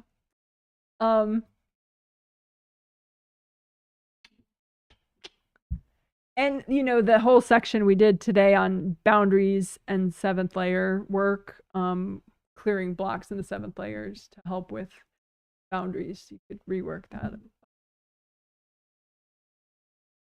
Okay, hope that helps. Someone says, thank you, Janet. I had a really hard day at work on Friday, just feeling, which was 2 days ago, the day after the last healing, just feeling like meetings weren't going well and not feeling confident. A worker, and you mentioned his initials, was one of the first meetings, and his subconscious communications were throwing me off. Now remember, take ownership, be empowered. His communications weren't throwing you off. You were triggered by his communications, and the triggered energy blocks that you had within you threw yourself off. You see what I'm saying? Like, he didn't throw you off. I mean, he could have tried, but he wasn't really. He was just being his normal bitchy self, telepathing you little snide remarks. But it triggers you and makes you, it triggers your nervousness, your social anxieties that you already have. Does that make sense? So it's really your social anxieties threw you off, and he's just the thing. He's just the guy to do it. He's just the guy to stir up your social anxieties that you already have, right? So we did a whole section, the first theme related section that we did today. So right after Good Karma Windows section, we did clear fears, clear fear, clear fear. And one of those clear fear sections is clear social and communications fears. So you could like make that your jam. Just keep working that. But anyway, so yeah, so he didn't throw you off. You got triggered, and that, and you weren't quite grounded enough to be that triggered and popping in. But at least you kept trying to get more progress. So you're saying, I think if I work on the 5th chakra layer and telepathic mesh, that I will feel more in control during stressful work meetings. That it definitely would help. But I think doing it like we did today, where you just put all the blocks out in front of you, that way you don't have to worry if some of those blocks are in your 4th layer, or some are in your 5th layer, or some are in your 7th layer. Just any social baggage or communications baggage that, or self-esteem baggage that gets triggered when you're around that guy. So he's kind of the universe's present to you. because he just, you know, keeps triggering what you'd rather not have triggered. Like you kind of have this thing where you're like, I need to be perfect at work, you know? And I guess that's why the universe served him up to you. Because it's really hard to be perfect around him. So just, I guess maybe just give yourself a break. You know, you're not perfect and you don't have to be perfect. You're worthy and fabulous, even if you're not. And just, you know, keep working on clearing stuff. I mean, you're a lot more present around him than you used to be. All right, hope that helps. So it says, thanks, Janet. I'm definitely more focused when I'm in the office. So excited to compare and contrast. Oh, good. Yeah. More focused when I'm in the office. Yeah, the brick and mortar office building versus your home office. Yeah. So comparing and contrasting should be really all you need to look and study it and figure out how you're going to motivate yourself at home. Do you need to clear more baggage? Do you need to add a new system or something for yourself? So thank you, Jana. I feel more present, but there's this pressing headache that drives me nuts. Suspect blocks in my creative rings and above the head, plus maybe some external energy. I'll work the mohawk area. I haven't used that term in a while. That's a cute term, the mohawk area. Like if you have mohawk hair, so that whole area. And the top of GV meridian too. Okay, so your self-assessment is a pressing headache that drives you nuts. So you're suspecting blocks in the creative rings, above the head, and mohawk.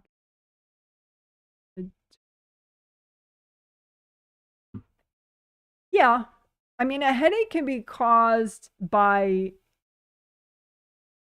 blocks and or damage anywhere in any head meridian. You know, in the eyes and the cool side meridians in the back of the head, anywhere. But it sounds like because you highlighted this area that you have a pain in the top of your head. Because, you know, like it can be sort of like a localized thing or it can be all over. Yeah. But yeah, typically if it's to the point of physical pain, then you have damage, you know? So it's not just blocks, but it's also damage. Blocks, yes, does invite energy in, but if it's like painful, it's probably more than blocks, like rips in your auras plus blocks plus chakra damage of some sort.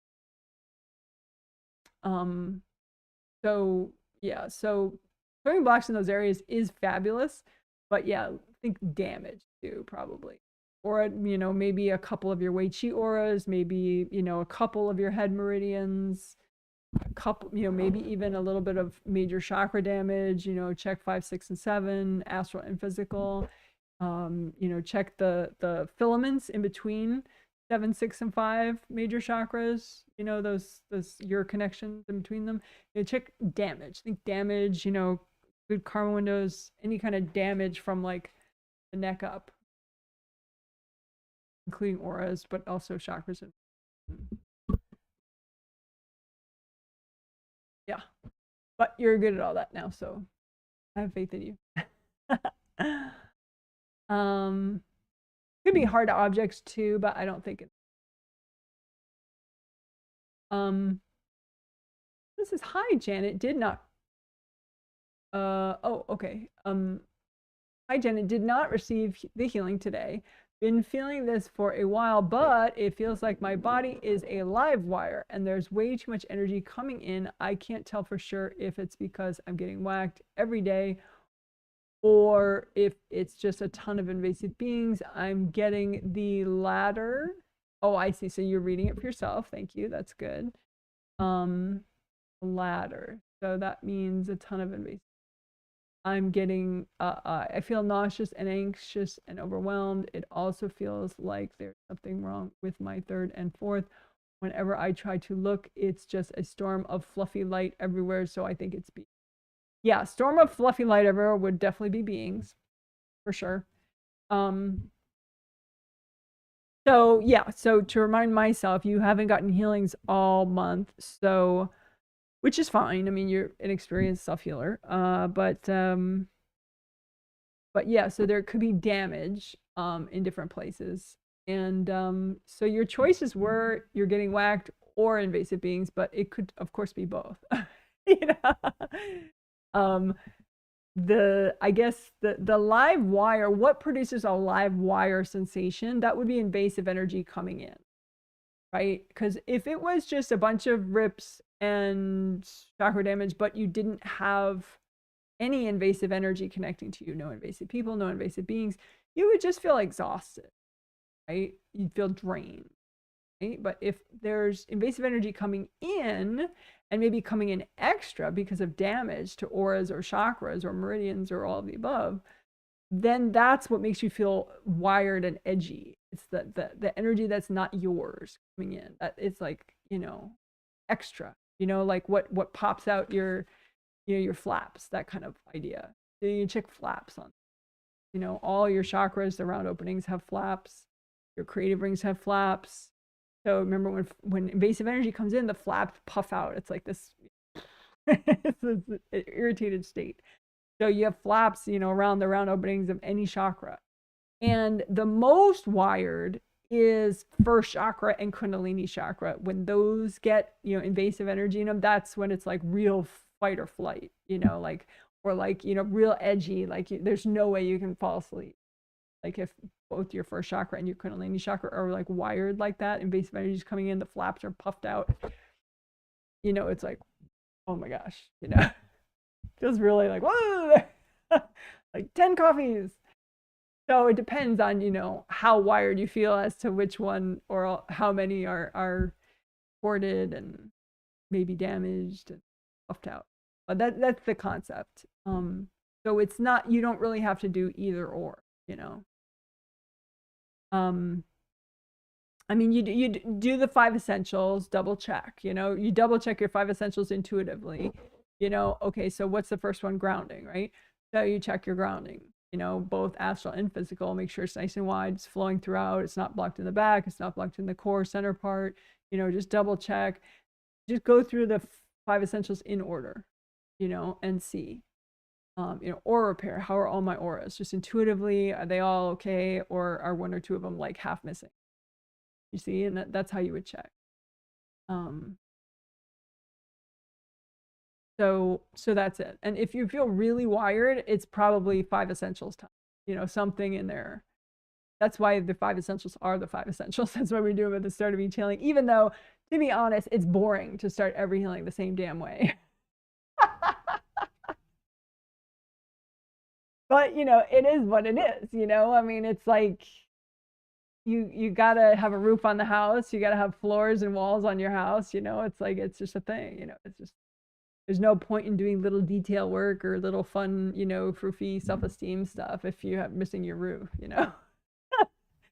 So if you're feeling really wired, it's time to check your roof, something's not working with your 5 essentials if you're feeling really wired.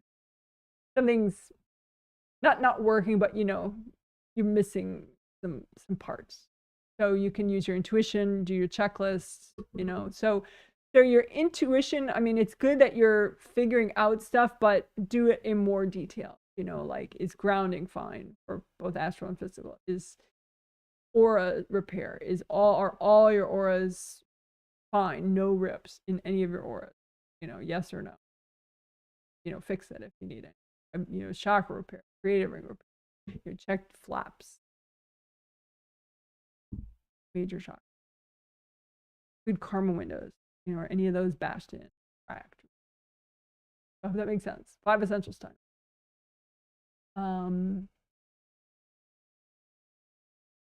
So you're saying there's something wrong with your 3rd and 4th. Yeah, that would be true. But I think there's little things wrong with a lot of your major chakras. Like little cracks. So it's not just your 3rd.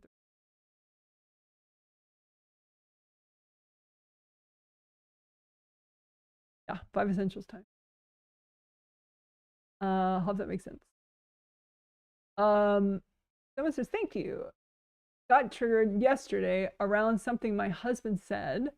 I feel like my heart chakra gets overpowered by other people's needs and expectations of me and not motivated to do what is joyful.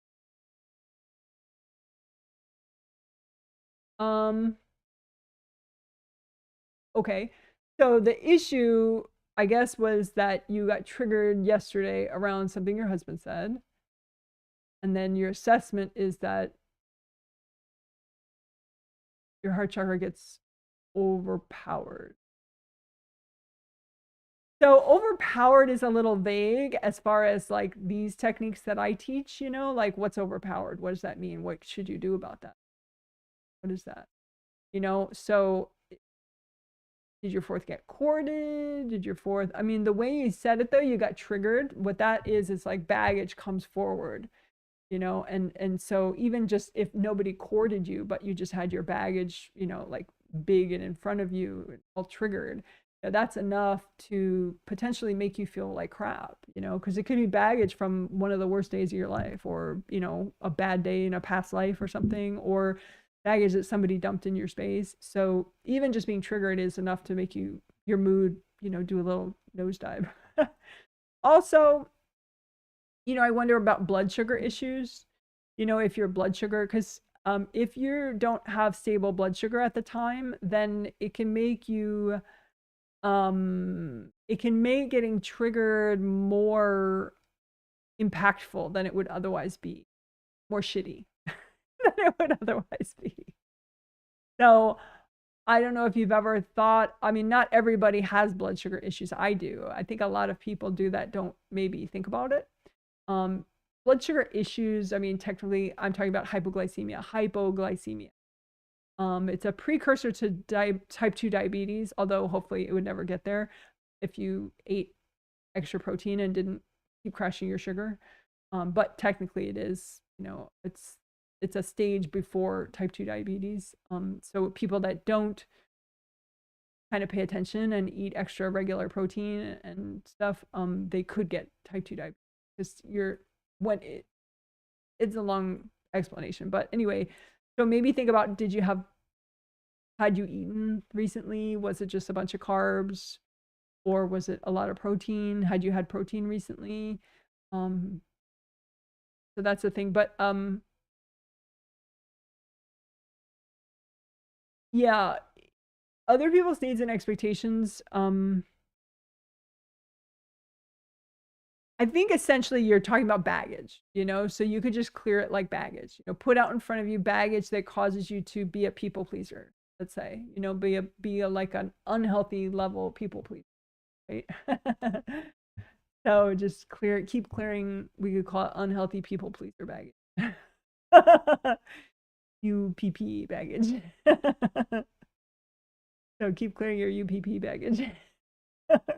You know, just make big piles out in front of you, keep blowing it up, you know. Let's hope that makes sense. But yeah, one thing you could do though is work your grounding when you know that you're in a situation like, okay, am I grounded? Maybe do a quick tricolor soak, or just redo your grounding really quickly as you're in this conversation with somebody. You could certainly work to unblock your fourth more. So that's not wrong to point out your fourth chakra, definitely. But there could be even confidence baggage or even fear baggage. You may have fears of people being angry with you or being disappointed with you. That could be in your first layer. So you don't have to worry about which layer it's in so much. Just put all the baggage out in front of you that makes you a UPP. And just keep clearing it. That makes sense. I'm wondering if I have in the short video playlist, if there's a people pleaser type video.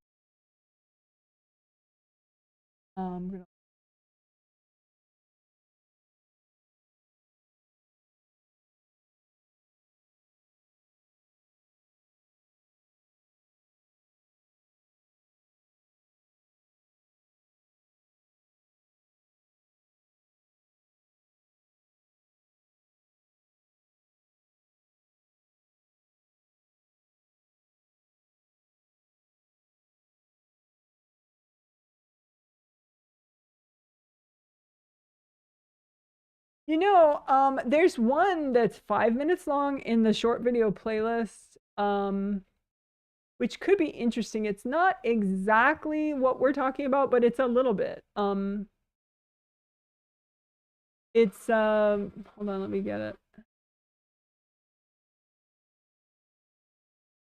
So the title of it is called Clear Out People Draining Personal Power, Unblock Power River, End Codependent BS. That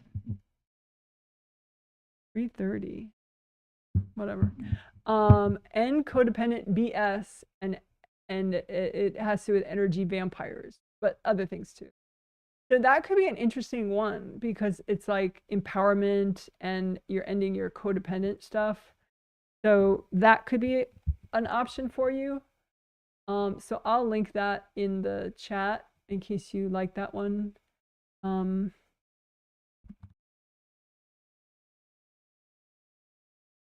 And this link will also just pull up the short video playlist so you could look at all your options from that link.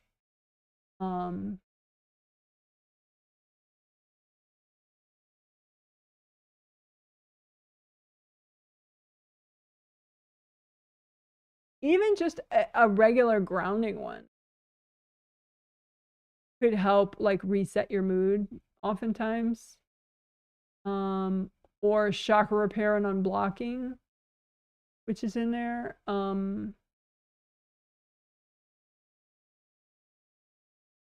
This one is nice too. It's 4 minutes long. It's less than 5 minutes long. It's called Clear Out Other People's Pain and Problems. So that could be also very nice for the sort of unhealthy people-pleasing work that you want to do. Oh.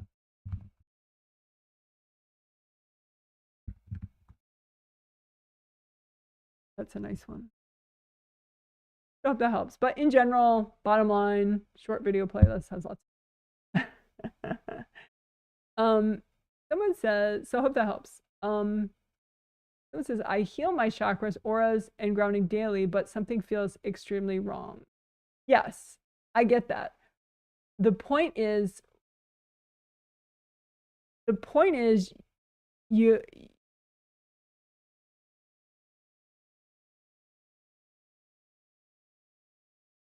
just because you do something doesn't mean it's done well. And I don't mean that as an insult. Like that's for me too. You know, like I can repair my chakras, you know, all at once, bam, bam, bam. Okay, right? I still feel screwed up. I still feel like, you know, some of my chakras have damage. So what do I do then? Well, then I double check each and every one and figure out which one still needs repair and I take care of it. You see what I'm saying? Like, just, I mean, it's great to have these guided meditations, right? You know, oh, yes, repair all your chakras in 6 minutes. Fine, you know, but there are certainly times where you just have a little bit too much crap happening in your space. And after the end of the 6 minutes, they're not repaired enough, right? So as a self-assessment person, you got to go back and double check, because if you still feel screwed up, well, it wasn't good enough, right? And so why? You know, which one? Because if you can pick which one, or if it's a whole bunch of them, like in this case, a whole bunch of your major chakras have cracks in them, well, why, right? Well, typically it's because there's some invasive beings in the way, like pasted in front of all of them. So then you could do like sticky gold wax up and down all of them, you know, and just grab out the invasive beings in the way. Because sometimes you'll have invasive beings that are like glued into a whole bunch of your chakras at one time, a bunch of your major chakras, you know, all up and down your spine. And so, you know, if you look at all of them at once, all your major chakras, do sticky gold wax, have the sticky gold wax stick to all the invasive beings and just drag them out. Angels, here you go. Again, drag them out. Angels, here you go. And then repair. Because, you know, you can't just be like, well, I did it, Janet. End of story, right? You know, you have to figure out, okay, well, it's not working. Why? What do I do about it, right? So that's what I'm trying to get you to get to, is that extra step of like, okay, what do I do when my chakras still are damaged, even though I just repaired them? Well, then I have to like I have to intuit in more detail why, you know, and typically it's because there's things in the way.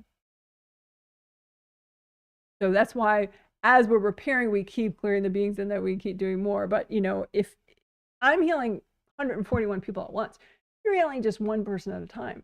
So you don't have to just only use composite copy. You have the luxury of being able to check, you know, 7, 6, 5, 4, 3, 2, 1. You can even separate, you know, physical and astral 7, you know, oh, which ones? Oh, okay. My astral ones are perfect. It's just the physical ones. Okay. Now I've narrowed it down, right? And oh, okay. I see. Yeah. Cracks on a whole bunch of front ones, you know, you see, so it's like, that's what I'm talking about. That's the next step in self-assessment, is just being able to dial it in and troubleshoot. Hope that makes sense. Someone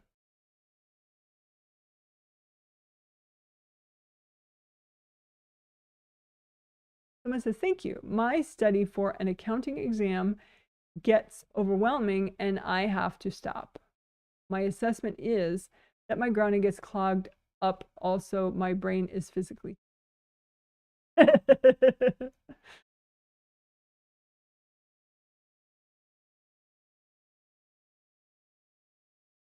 I study for an accounting exam, gets overwhelming, and I have to stop. Okay, so that's the issue, that you're when you're studying, it's like it feels like it's too much, and then you have to take a break. So why? The brain physically tired, that seems like a little bit weak sauce. Like something's probably, it doesn't seem very specific. You know what I mean? Because what would you do with that? You know, like try to find things that you can fix. You know, you can do something about. Because, you know, you have to study. You can't just be like, my brain's tired. So, I mean, unless you're really not getting enough sleep or something. That's an issue. But so when you're studying, you get overwhelmed. So you can look at like, okay, well, say you were able to study from 4 o'clock to 8 o'clock, but or even 4 o'clock to 5 o'clock, let's say. And the first 15 minutes was really good study time, right? But then from 4:15 on, it wasn't good study time. So what happened at 4:15? What happened right before 4:15? Do you see what I'm saying? Is grounding unblocking, grounding blocking up, yeah.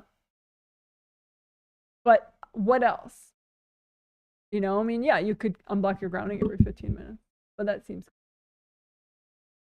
distracting to have to do it every 15 minutes. So there are things that are naturally more grounding, you know, like maybe stretching at the same time, or maybe giving yourself a foot rub at the same time. I remember when I was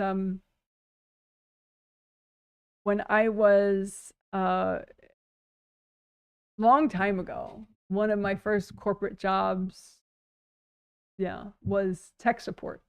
And I'd be on these long tech support calls with a customer, you know, figuring out some computer problem that they had, walking them through stuff. And I'd wear a headset, you know, to be on the phone. So I wouldn't hold the phone, you know, I'd wear a headset. So then I'd have my hands free most of the time. So I would give myself a foot massage sometimes, you know, or I'd have a foot roller under my desk, you know. So, and like this chair actually has like a plug-in that it's like a little massager back here if you're close enough to, you know, a USB outlet.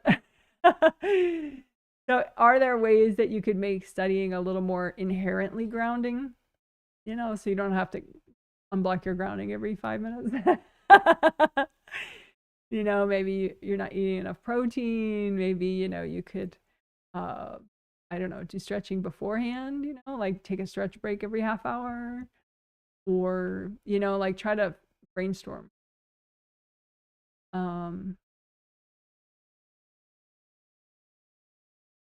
But yeah, I mean, if you get overwhelmed,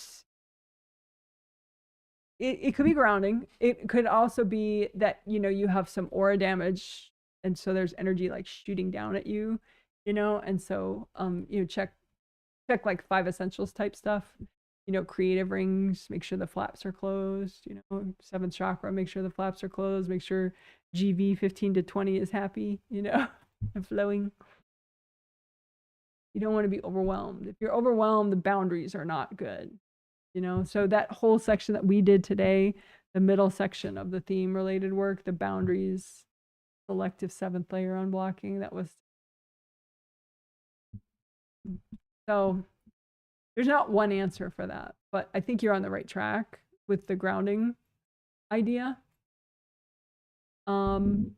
Just the brain physically tired, I think you could look for more practical solutions than that. Or in addition to that part.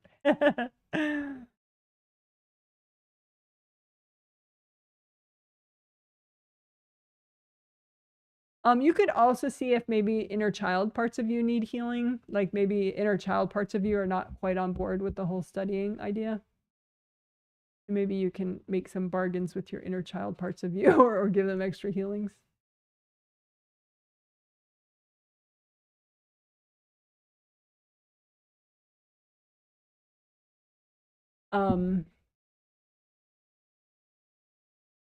Yeah.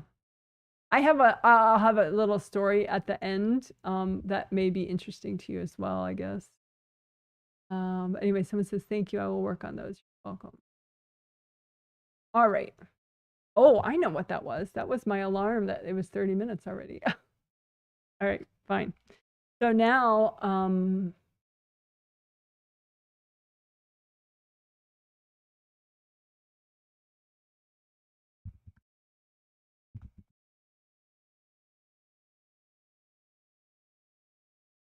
okay, so my story today is not pet related. I will give a link to a pet video at the end of the live stream.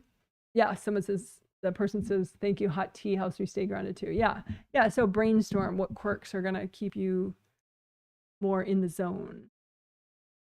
Okay, so standing desk and treadmill story. I did not tell this story for a long time. I've had a standing desk with a treadmill underneath it that you can move out of the way and then move into, under the desk. So this desk that I have now, it rises and it goes down and up mechanically. So you don't have to sit at it. You could stand and do the treadmill while you're working on it. While you're working at your computer or watching something on your computer, you can be on the treadmill at the same time. And I got this this year, early this year. And I've been using it, and I haven't told anybody outside of one friend and my husband, obviously. And the reason is because I didn't want anyone in my space about it, and that's something I talk to people about often. Even if like something sad happens to you, make sure, ideally, I would recommend that you process it as much as you can. If you can delay telling other people about it, process first, so you don't have a lot of baggage triggered that people can cord and jump into your space about, right? So anyway, long story short, I'm fine now with telling it. The angels are like, yeah, you have strong boundaries with it. Fine, I can tell people. So it's cool. I use this treadmill, not always, but often when I'm working at my desk. And so I'm walking and getting exercise, and it has like an incline. It's like a 6% incline or something. I forget what percentage. But it has an incline that they've did studies on, and it's like slightly less harsh on your knees over time. And it's a treadmill that's a little more padded or something, so it's easier on your knees and whatever. So that way I don't have to set aside time to exercise. If I'm just working already, I can work and be on the treadmill at the same time. So it's just an example of playing games with you, figuring out how your brain works and how you work and what's going to work for you. That wouldn't work for plenty of people. That would drive them insane to be on a treadmill while they're trying to do their work. But, it happens to work for me. I don't do that always. I can move the treadmill and just have a sitting desk there, whatever. And if I see, sometimes I can have my little massage back thing going or not, or whatever. I can sit somewhere else. But when you're working, when you're studying, or doing something sedentary, there are ways to make it more nice for your body and for you.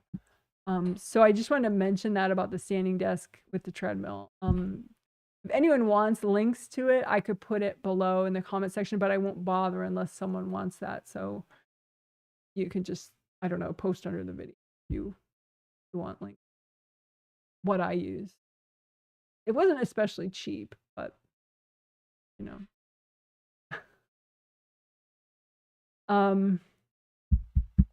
So that's that. That's my little story.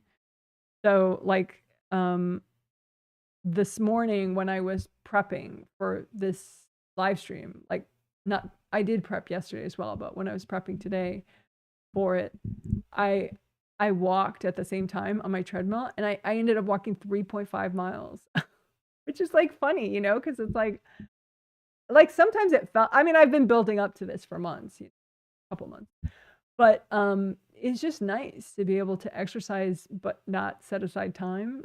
You know, it's like, but you know, that's just my personal hang up about setting aside time to exercise. You know, I do some exercise where you set aside time, you know, but I'm just saying it's like an example of how you can figure out what your hangups are, and sometimes you can develop workarounds. Sometimes you can just clear your baggage and then just get over it and do it anyway. But sometimes you can figure out workarounds, like, you know, like a treadmill under your desk when you're working kind of idea. So I hope that makes sense. Maybe it's a helpful example. It's vitality related, right? Alrighty, let's see. Oh yeah, and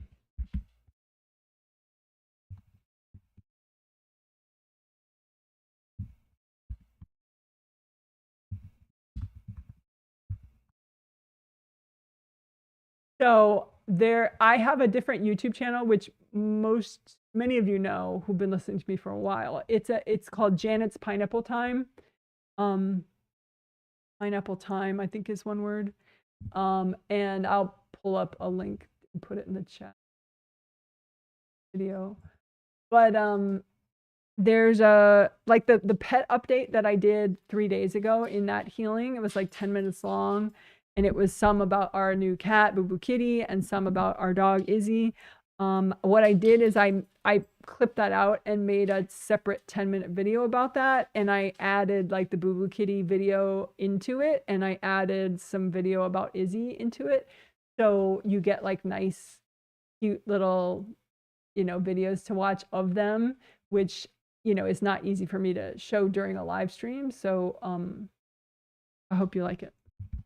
If you like pet stories and stuff. I'm just pulling it up. And if you want, you can subscribe to that channel that I have, Janet's Pineapple Time. Obviously, you don't have to. It's not like energy healing videos. It's just stuff from my life. You know, random personal stuff that is not too personal to share, you know, so I make a video about it. So I will link the actual pets. I'll link that Pet Stories video on that Pineapple Time channel, Janet's Pineapple Time. So you can watch the video if you want, and you could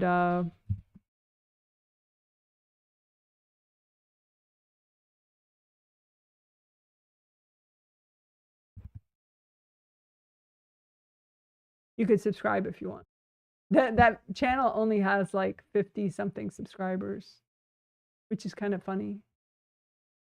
Let's see how many subscribers does.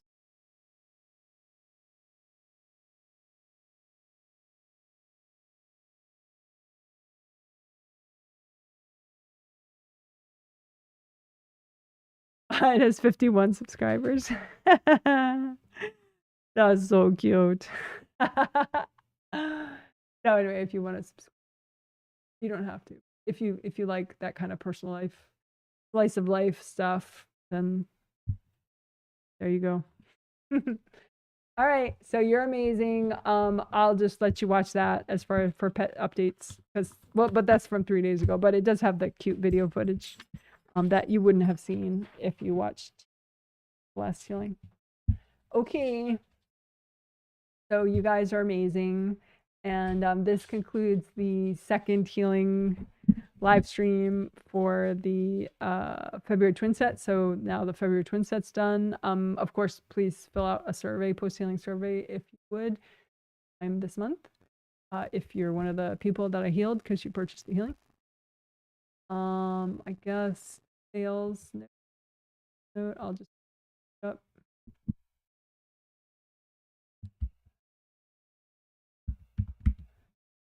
So that if you want, you could purchase healings or a subscription. I did mention most people have a subscription. You don't have to have one. You could buy just healing sets here and there too. That's fine. So jwhealing.com is my website where you can learn about the subscriptions and purchase them if you want, and or just buy one at a time a healing set. Righty, woohoo! Yay! You're amazing. I hope you have a good rest of the month and happy spring. We made it. Woohoo! All right, bye. See some confetti.